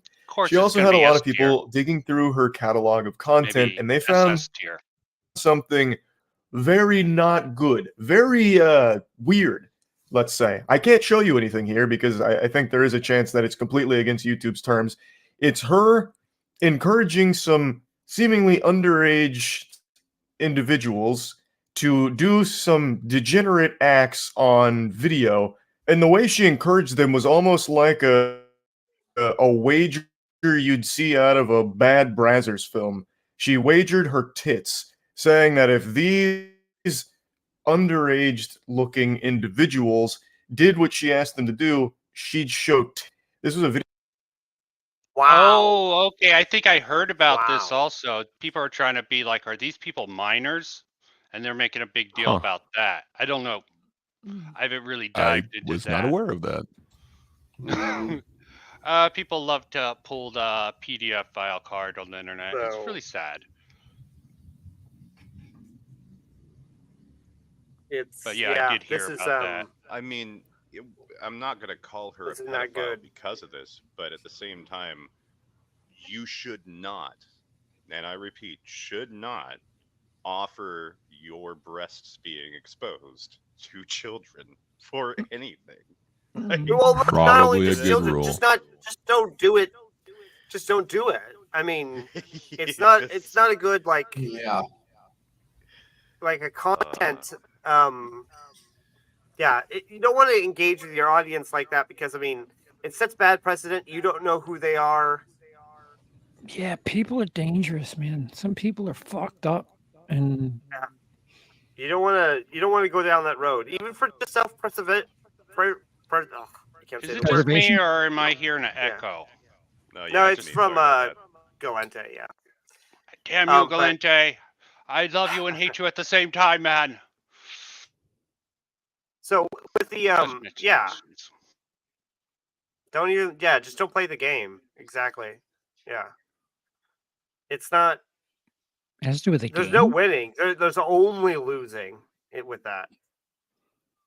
Well, like video back in like 2014, they do it, and then, wow, 2014, all the way back then. Okay. Oof.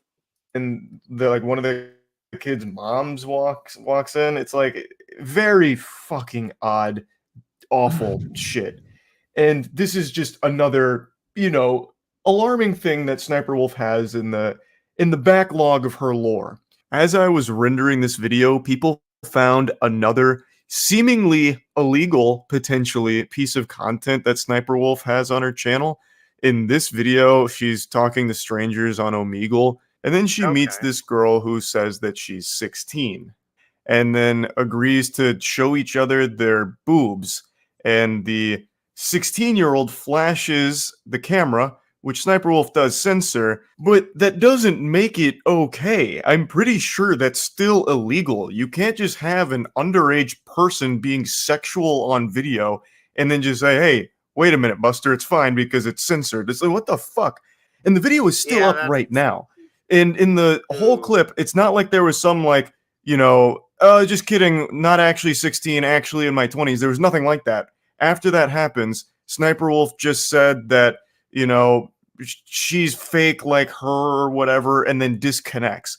So it really seems like she just had a minor flash the camera on a YouTube video.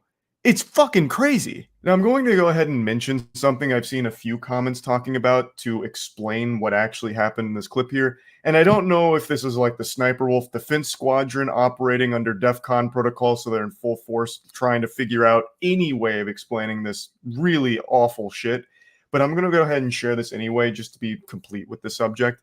There's some people saying that wasn't actually a 16-year-old, it was a bot that was just spamming the chat, and Sniper Wolf was like reacting to it, knowing it was a bot, knowing it wasn't an actual 16-year-old, and that the person, the girl in the video clip, was just a like cam model or something that's supposed to drive people to some kind of cam site. I don't know enough about Omegle to know if that's something that happens, but regardless, this is still an extremely concerning clip. But rest assured, Sniper Wolf fans, there's still one entity still very much on the side of Sniper Wolf, and that's YouTube. This is the update I want to give today. It wasn't so much just going over like where everything's at here. It's YouTube's response to all this because it is so big. This is and what I wanted to doxing is, it's borderline criminal, of course. What would YouTube's response be? They have cracked down on that kind of activity very hard in the past. So obviously, most people were expecting some kind of action to be taken. It's just wondering what. So far, they've only made like vague banned, references to it or vaguely talked around it. There hasn't been any kind of... Sorry, what? No consequence. So she's got to be banned, right? Like, let's all take guesses on what happened. It didn't happen on YouTube. No exceptions. Oh, yeah. Oh, come on. Didn't like, happen it must on have. Rise Mighty brings up a very good point. Ackman got demonetized for making a joke about doxing YouTube on Twitter. Very good point there. Yeah. Huh. So I guess while we've got they paused, have an inconsistent history of enforcing the rules. Yeah. So I mean, I'm not surprised. Money. So if somebody else was to She makes play them all- like the video or play the Instagram post in a video, would that be redoxing again? Would they get a different treatment than Sniper Wolf? Yeah. No, almost certainly, yeah. They probably might get in statement trouble from them about what they plan to do about this situation, aside from a couple of tidbits that they've talked about that seem to indicate that they're not going to do Sorry, anything. surprise. But I don't think anything's 100% confirmed as like this is the path they're taking. But they have publicly made this tweet in the midst of all this.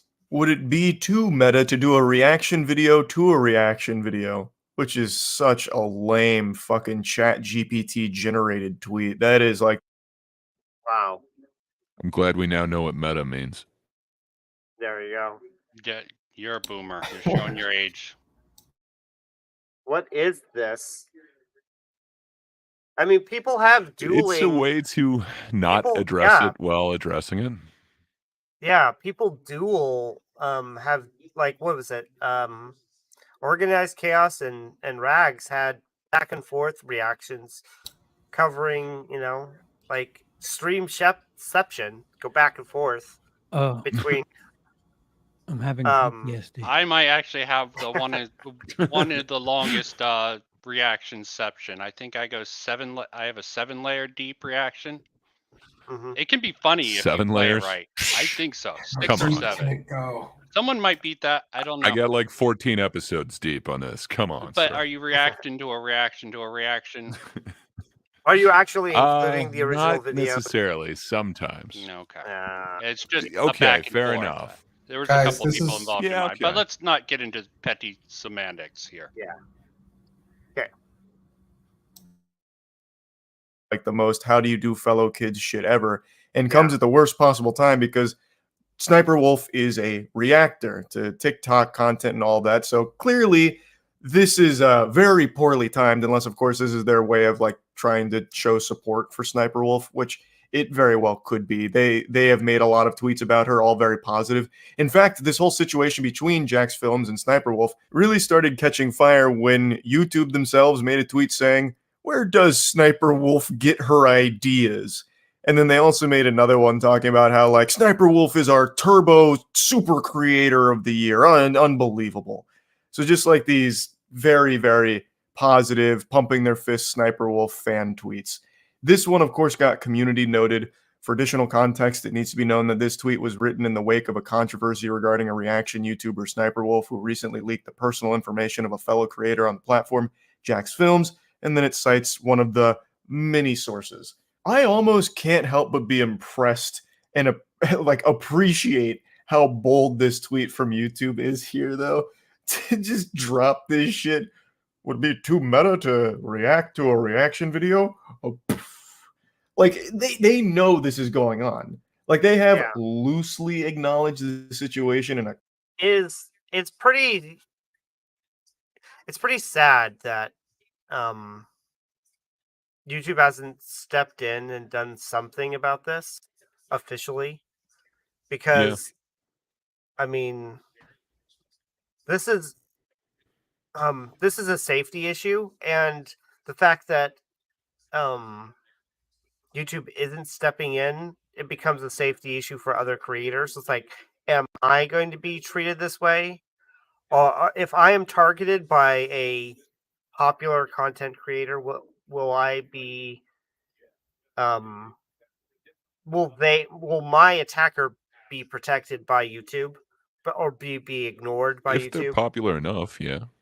So, I mean, it's disappointing at the very least that YouTube isn't having an official stance, like laying out exactly where the rules are on this. Even if they don't take direct action, they should be spelling out exactly where the actions lie in relation to TOS for this situation. Yeah, that'd be nice for clarification. Yeah. But if they clarify, then they can't be subjective moving forward.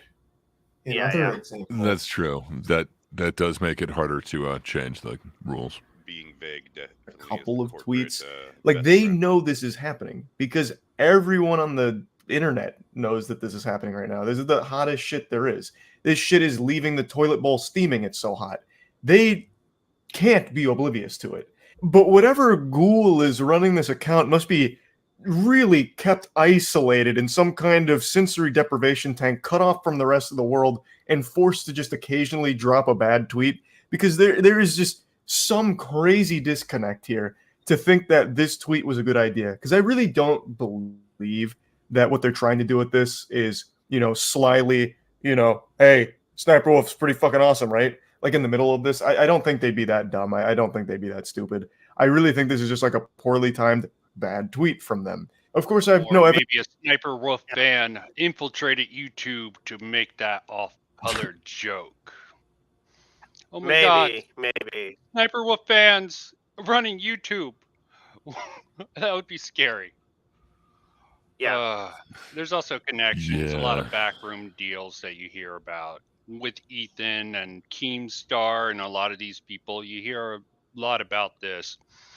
A lot of people have certain ears to the ground to sort of cover this stuff up. So, as Andrew was saying, if someone big goes after someone, like the I Show Speed stuff is also weird. Someone brought up Russell Brand, inconsistent standards.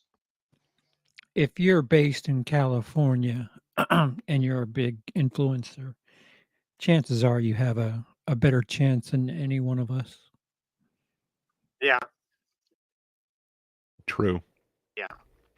Yeah. I don't know. It just makes me wonder, like, what would they do if somebody else did the same thing on their channel? Like, I don't know. When is it okay? Like, okay, so if you blur it out, you can show what she posted, but I don't know. I just have to think that they would treat like the average person different than that, which I don't know. Interesting. I don't know how they would justify that, like if there is a policy.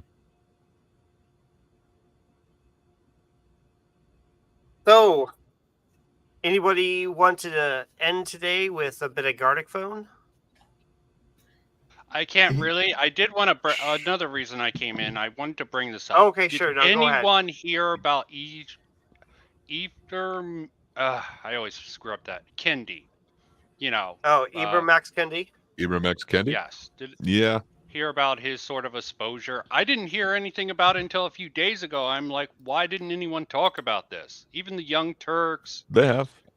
John McWhorter has talked about it. Like, I don't know. I think it's really blown up in like the last 3 weeks. I just wasn't really following it. I found it shocking that no one that I knew about was like really talking about it. You figured they would be adding that to the sort of BML, the sort of leaders talking to sort of make their point, but no one jumped on it except for Matt Walsh. He had a video about Kendi having a show Under the Skin on ESPN. That was about, just struck me as weird. I just wanted to bring that up. Did something specific happen, or is it just that everyone? Yeah, he got exposed by pretty much research papers. I might be mixing this up, but yeah, it's basically he got a lot of grants, but he didn't complete the research, and everyone's throwing him under the bus, saying it was his poor leadership. I mean, if you wanted to go over the Young Turks video, I placed the John McWhorter video, but the Young Turk video goes over better. But if you just want to call it, didn't we talk about this already? Was it? Okay. I thought. Okay, I might have missed it. Sorry. No, it's okay.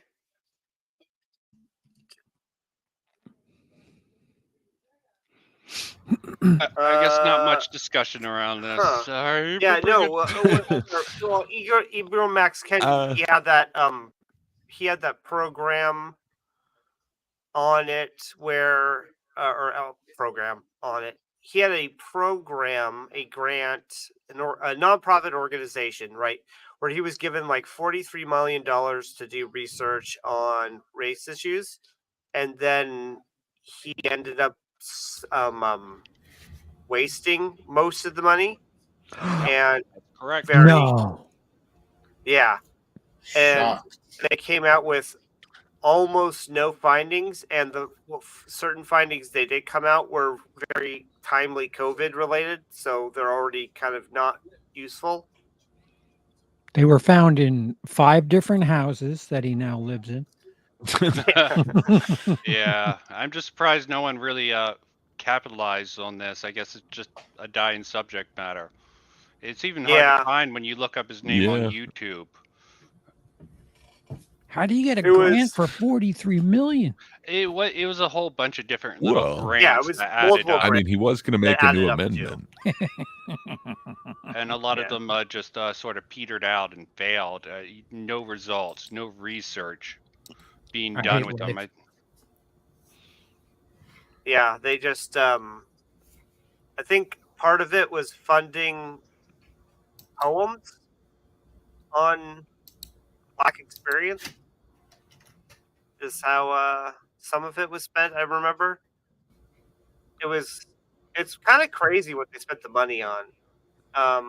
You We- like you And as could I have just said, I linked the Young Turks video. It's weird. We're starting to be like go Young Turks now, but this is the weird world we're living in. And we have Here we go. Charles, former fan of Initiative. oh shit. Nice to talk to you, man. Yeah. I didn't talk too much smack on you back in the day. I actually didn't do a video on you It's at not all. true. I didn't do a video on him at He all. did. He just hit it. It's all It's privated now. it's all No. it's all right. No. I mean, if anything, Gray I'm knows just making a joke. No, Okay. I'm listen. I can laugh at myself if you can laugh at yourself. Everything's fine. Oh, I laugh at myself all the time. I do a whole Everything's bunch of fine. stupid stuff. We all do. Gray actually I think I have showed a fair share. Gray did a video last week where I had a little bit of pushback, and if anything, I was pretty close to being contrarian, or the closest. Were you trying to be funny being contrarian? Because that's important, okay? The context of the contrariness actually matters a lot. Intent does not matter. That's Yeah, what I It doesn't learned. I've heard matter? it doesn't matter. Does mind reading matter? Yeah, it's been spoken. Oh, But Just look at the patterns, what man. a weird world where the Young Turks is being respected. I'll tell you what's weird: the fact that they don't like the both sides-isms. Patterns only go one way, And- is what I've learned. And behind closed doors, it's one thing, and out on the website or out on the stream, everything's a-okay. Oh, don't I know that? Nothing to see here. I have my own version of Gray's Phantom Initiative. It's on a lower level, though. Not worth bringing up here. All right, here we go.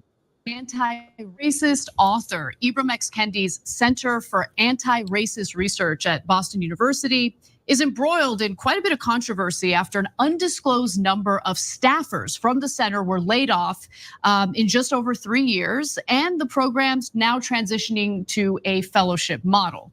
Now, some of those staffers have spoken to the press and filed official complaints They like to against caption the car center crash. over what they claim is discriminatory and abusive behavior within the center. We'll get to those accusations in just a moment.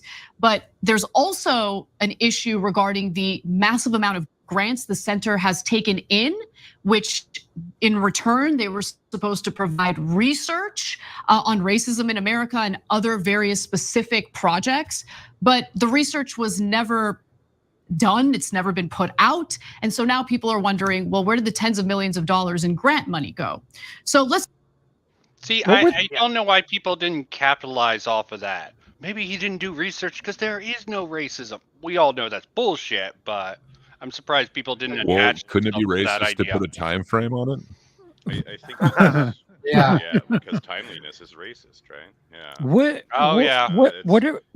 What were the intended results? Like, what did you expect to? I'm curious to know, like, what. Well, people wanted like hard data on Racism? on how racist America is, where the racism is, what we can do to combat it, what we can solutions and stuff. Just give money to People want to somebody. combat it. They don't want to exploit it, Andrew? Wow. Sorry, just shocked. But yeah, but 43 million. God yeah, damn. it's kind of crazy. start off with the layoffs. It's unclear how many staffers have been laid off. There's a lack of transparency, and the center will not, or the university will not disclose that information. At one point, though, they had about 45 people working there, according to a page on the center's website that has since been deleted. It's estimated that somewhere between 20 to 30 people were laid off. Now, there's been quite a bit of coverage on this in both the Boston Globe and the Boston University's student newspaper. It's an independent newspaper. So a lot of what I'm going to share with you relies on their very in-depth reporting on this. But according to the Boston Globe, the center is split into 4 offices that focus on narrative, advocacy, research, and policy. Spencer Piston, faculty lead of the center's policy. Middle management and a lot of these schools. From what I hear, a lot of money goes into sort of hiring people instead of actually improving things overall, bringing people in. Yeah, not only that, but specifically related to this anti-racism center is that it seems like what they were focused on mostly was gaining more money. Fundraising was the primary work of the center. Well, yeah, that's advocacy, advocate for the money. So it is kind of weird, like how come narrative and yeah, I don't know. I guess I would assume like research would be the number one thing, policy would be like number 2, but No, it policy does seem weird to have isn't a on the table. narrative and Addressing the problem advocacy. is never good for business. Am I wrong in assuming that the statistics state that as far as incarcerations in relation to drugs are heavily more people of color than not? Yeah. Yes, Yeah, they definitely there's are. a whole bunch of theories about Percentage-wise? that. Well, I guess it is I believe regional. It so. would depend where you're at, but yes. Okay, so didn't like per state, if there was something that were just cannabis related, couldn't they take that money and have these people who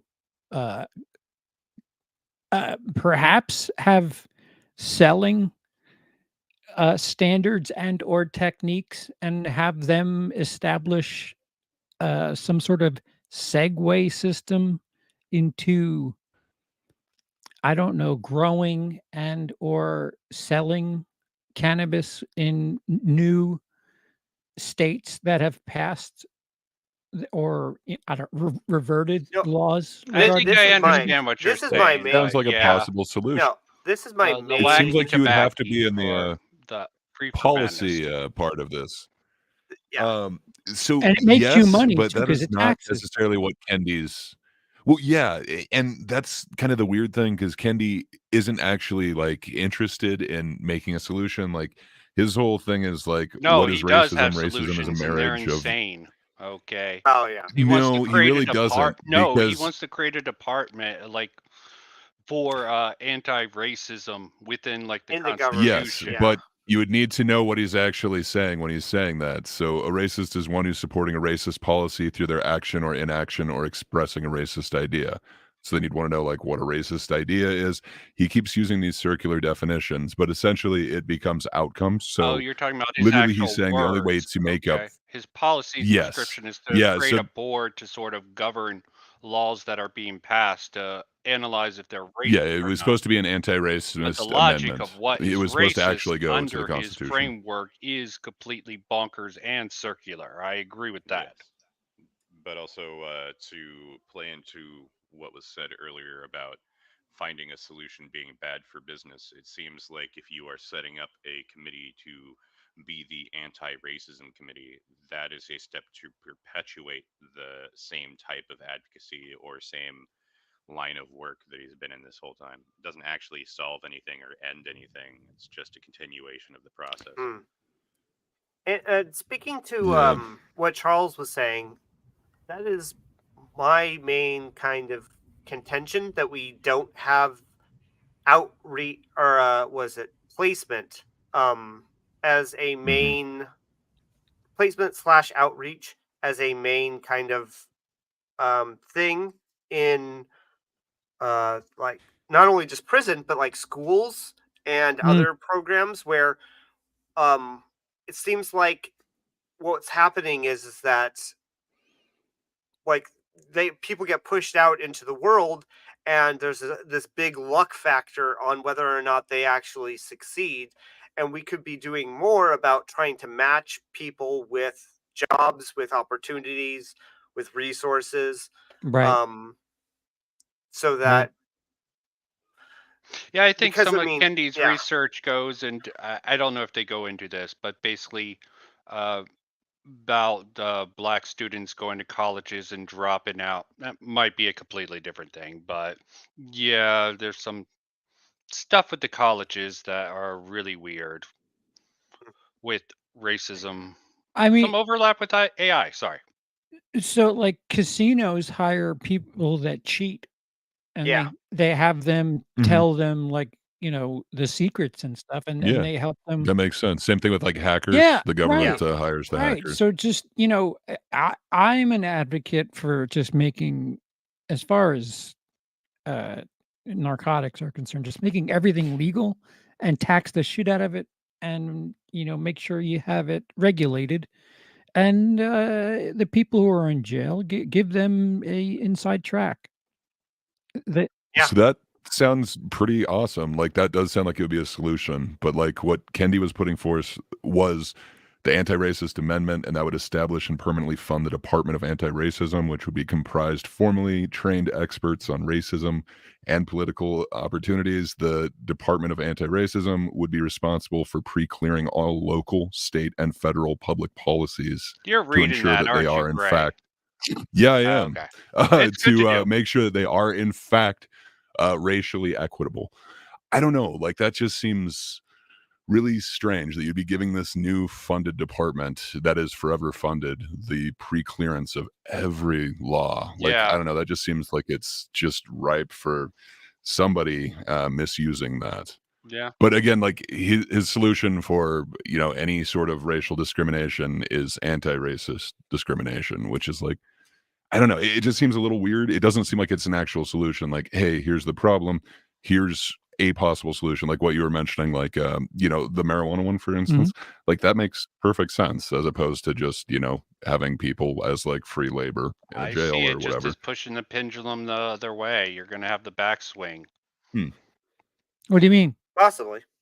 Well, basically, Kendi's anti-racism is pretty much fight past discrimination and present discrimination with future discrimination. He was an advocate for discriminating to sort Yeah. of rebalance things. That's just gonna throw the pendulum.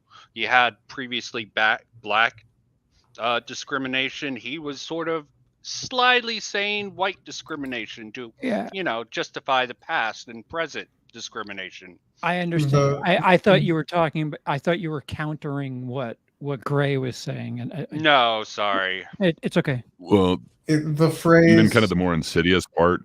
Oh, sorry, go right ahead, Dorcas. the phrase, it's not enough to not be racist, you must actively be anti-racist, comes to mind. And well, and then they're going to make sure of it, because the most insidious part is the Department of Anti-Racism would also be empowered with disciplinary tools that they would wield over and against policymakers and public officials who do not voluntarily change their And- racist policy or ideas. And with the continued watering down of racism, with everyone calling everything racist, how do you quantify definitively what is racist and what is not? I would not trust a governing body to tell me. Well, you know, I know my own beliefs Kendi's better than seem to be outcome based With- completely. Well, Like it was just what is the If your goal is to end racism, using a lens like CRT to do so is not going to do it, because it's in it baked into the tenets of CRT are prejudgmental frameworks on different races. Well, technically, There's- what Kendi does is a derivative of CRT, and people tend to get Yeah. people. But Well- yeah, Yes, but sorry, no, I'm you're being good. I'm not- pedantic I'm not- about the wording. No, Well, I'm yeah, not saying that he's one of the foundational scholars, but I am saying he's using the lens. And it Yes, will he's not using a yield CRT good results lens to because it's inform his generalizing in and of particular. itself. It's like pop CRT, anti-racism. Mhm. And that's what people don't were know. talking about in schools. I've been listening up on different people talking about it. Yeah, this guy fucked up. That's I'm my gonna- stance. Yeah. I'm gonna bow out Yeah, now, guys. and for this You guys have a particular wonderful night. issue here, sorry, Gunrunner, go on. No, I was just gonna say that I'm about to bow out, and I hope you guys have a fantastic night. Oh, and you as well. Always great talking to you, sir. Take care Statement of until we talk appreciation. again. You as well. Look forward to this soon. See you. Or bring that steak. I'll bring it on the next stream, no problem. All right. Okay. So what I was going to say was, if Florida, like hard right states, are getting a little crazy. Florida's more purple. The purple. It is. Okay, but it does There's swing. some We parts the that are purple. pretty red. Keep spreading that word out. Yeah. It's the blanketing banning of books kind of scares me a bit. Well, in that's schools, that's sort of process- distorted. Okay, The I process understand is the a little. concern with it. What happens? What ends up happening, and both sides do it, Yep. is that there's a process that removes books temporarily from school to be evaluated, and then because schools are so busy, or the board who does the review is so busy that they're effectively banned for years while they're under evaluation. I thought And anyone can call for a book to be evaluated, and then you just need to pack the room full of people that will vote your way, and then it gets on the wait list to be evaluated, and during which there is this effective ban on the book, even though it's not technically banned, it's under evaluation. I thought the nuance involved whether or not specific books would be taught in the curriculum versus whether or not they should just be in the library. I'm not talking about curriculum. I'm just talking about libraries. Like, you know, Yeah, what Andrew is talking about covers it, and concerned parents. Okay, parents tend to get overreactionary when it comes to their children. Sure, and I listen. That you know, different places, whatever, do different things, but libraries should be. I think libraries definitely should be have all that kind of stuff. Well, sure. But school libraries, it's a little bit more complicated about because there aren't. Oh, they should age limit or something. Yeah. Yeah, exactly. Yeah, like things that are very appropriate for sixth graders aren't necessarily appropriate for first graders. Right. But Exactly. Yeah. So. Yeah, it is a complicated issue that does need a level of nuance and delicacy. Did I I don't know if I exclusively said Florida. If I did, I apologize. You said no. You didn't just say Florida. You said no. You said areas like it. I understand what you mean. Like I currently I live in one of those flyover states. It happens to be red. And you miscolored Florida. Well, parts of it are pretty red, man. Yeah. You know, who else has kind of done the anti-woke act or whatever? Yeah. Well, he had a fight. He had a competitor. It'll probably be red in 24. I would hazard a guess. I don't know. His stock has been kind of tanking lately. Yeah. True. So Biden might die by then. I don't know. Yeah, who knows? You know, we might all be going for Kamala at that Oh point. no! Right. Oh, or whoever the speaker is. Oh, never mind. Yeah, right. Oh, such a mess. It is a mess. It is a deep mess. Yeah. When I go to, I go back and forth to Europe quite a bit. When they ask me about America, I'm like, please, I'm not there. I'm not speaking for their please. No, you have to. You're on this team. You've got to be pro this team. And then they ask, do people here ask you to speak for Europe? No. Come on, So- why tea and crumpets? Explain it to me. They Why? do expect me to speak on behalf of somebody who I've never said a word to in my life, Yeah, but I won't get into that. it happens. Yeah, why didn't you defend that person that by proxy is somebody? Sorry, Yeah. open wound, really open wound. Yeah. No, I get it. I get it. It hurts. It's annoying. It's Yeah. it's rather fizzling. Sorry, guys, I didn't mean to just airbag the entire process. No. Oh, you didn't. It's You're fine. good. That is We were the talking way about things candy. go around here. Do you have a clip of the thing? Of what? Which one? Oh, do you wanna? No, I'm being a jerk. Okay. Literally, the thing. Here's the thing. Yeah. But here's the thing. Yeah. Yeah. I don't understand it. We're just waiting for the drop. Yeah, I don't know. That one might have been used too much. too much. Oh gosh, yeah. No. Oh, you know what? You know what my favorite Here's the Thing is Quentin Reviews. He's in the middle of what was it? It was some like review of a movie or something, and he's just like, okay, here's the thing. I really fucking hate Trump. And he just goes off on this Trump rant in the middle, just randomly in the middle of this review of some other kind of. I think it was a Jake Paul movie, a YouTuber movie. Yeah, yeah. Oh, that airplane ripoff? I believe so. Oh, Yeah. That is not film. No. There's a lot of things out there like that. Yep. I agree.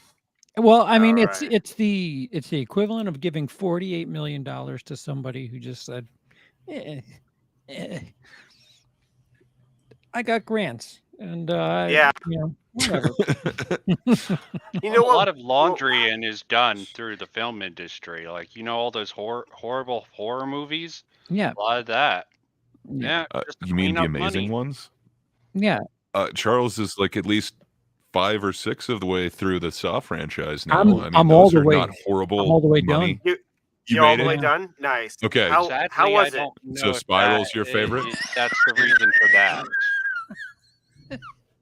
Spiral's my favorite. I love I'm assuming. Chris Rock doing his best Tarantino thing where he's just talking about Forrest Gump for no reason in the beginning, and he's just doing like a wasted bit on Forrest Gump. And it's like, I don't know if you caught any of the like behind the scenes or like how they made it or anything, but he wrote all of his own jokes and everything for that. I would assume so. Yeah. Those were, let me write some stuff that I would never do on stage. Oh my gosh. Yeah. Yeah. No, that's And horrible. you can't get That's a credit, too. unfortunate. Yeah, dropped that's off the sick at number part. 3. Really? But this one had Chris Rock and Samuel L. Jackson. How was could you the not? how was Saw 10? Good. It's really? back to Saw form. Yeah. Yeah. Okay. It's the middle is so woof. So I've heard you reference the backwards hat jigsaw before. Did Saw X take you out the same way that it's supposed to be like a prequel or whatever, but you can tell the characters have aged up like a decade? Yeah. I mean, what's his face? Tobin Bell, is that his name? The guy who voices? Yeah. Yeah. Real question looked- everyone has, was it better than Jason X? Jason in space. Yes. I mean, is anything better than that? Okay. Maybe. Tenfold. Okay, good. Good. So you've seen it, Gray, I'm assuming. Yeah, I'm kind of a sucker for those. Yeah. See, and you enjoyed it? I watched it. So I don't know. Apparently, I rate sounds all Spiral right. higher. Apparently, I rate Spiral higher than most people. I understand their complaints with it, but it's got a little soft spot in my heart. You That just being want said, to see Billy the Doll in HD and not on a fuzzy TV is what it is. yeah, I mean, what can I say? And voiced He had by his a own woman. style. Yeah. So I don't know. I don't think I'm the. I might be the target audience for it. I don't think I'm the average person. So I don't know. I might like it more than. No, I mean, horror is so wide open, and it's fascinating.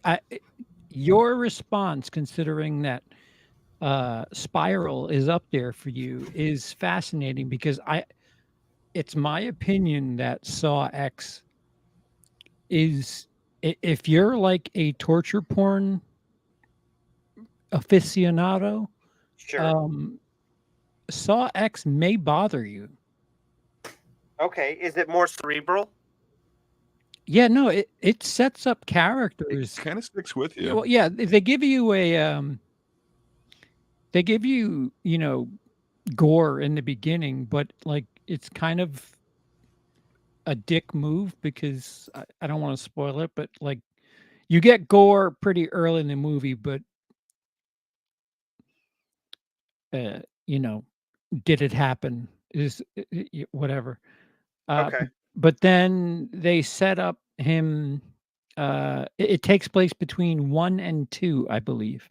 Oh, that's where 10 I takes think place? that's where it's supposed to go. Yeah. So Okay. he's dying of cancer, and he's looking for this like miracle cure, or like there's this process that somebody in Norway does, but they just happen to be in Mexico, and he spends money to have that situation set up, and like you get to know these characters. There's a good 20 to 35 minutes without any sort of somebody chained up to a thing that needs to Okay. You So, figured like- they would have But, gone there are some wireless twists by on some now. things that Oh, they do. sure. Why have chains anymore? We're in the information. Well, I guess if it's set between the first and second, it makes sense. But for the rest, Yeah, you can't have those laser things, like, which by the way, that's Jigsaw. So like that is a prequel. Like the timeline gets really funky. I just didn't. It does. I didn't like the guy in 456 Mm-hmm. because he always just had that grimace on his face, like he just always just. How did you not at least think it was him? Guy never smiled. Yeah. Yeah. I think that's the weak spot of the series, but every series has a lull. I don't know. Yeah, I actually people shit on 7. I'd rather watch 7 than 5 or 6. That's for sure. And for some reason, I forget which one. See, I already forgot. It's either 4. They blend together. They do. It's either 4 or 5, but they cast like 3 dudes that look exactly alike, but Yeah. Yeah. wear different shirts, and it's like, whoa. Wait, which Yeah. one? Yeah. Who was here? Who's on screen? Who am I? What? Yeah, it's like they it was like they had casting, and they're like, I want to go home early. All right, you're him, you're him, you're him. Or oh, they were- Andrew, you have the wrong. Wouldn't it graphic. be interesting You should if they move were the like video to Chank's face for all this horror talk? Okay. No, okay. So wouldn't it be interesting? And That could be our future president you're talking about. Oh boy. Well, He's going what was for the it? martyr They went rule, over the throwaway vote, which I am not against. apparently lawyers have gone over the case study that he was talking about, that deals with what is it? Naturalized Americans becoming president, and apparently his reading of it is inaccurate, which doesn't surprise me. But My wife had to go back to England because of stupid bullshit. Like he cannot be president. I'm sorry. No. Also, Yeah, he I was should kicked not out of be. Canada. We all have grudges with other countries. yeah, That's it. Yeah. World War I will III. never Let's forgive go. them. We'll start with Canada and work our way to England. That makes sense. Just dip over across Iceland.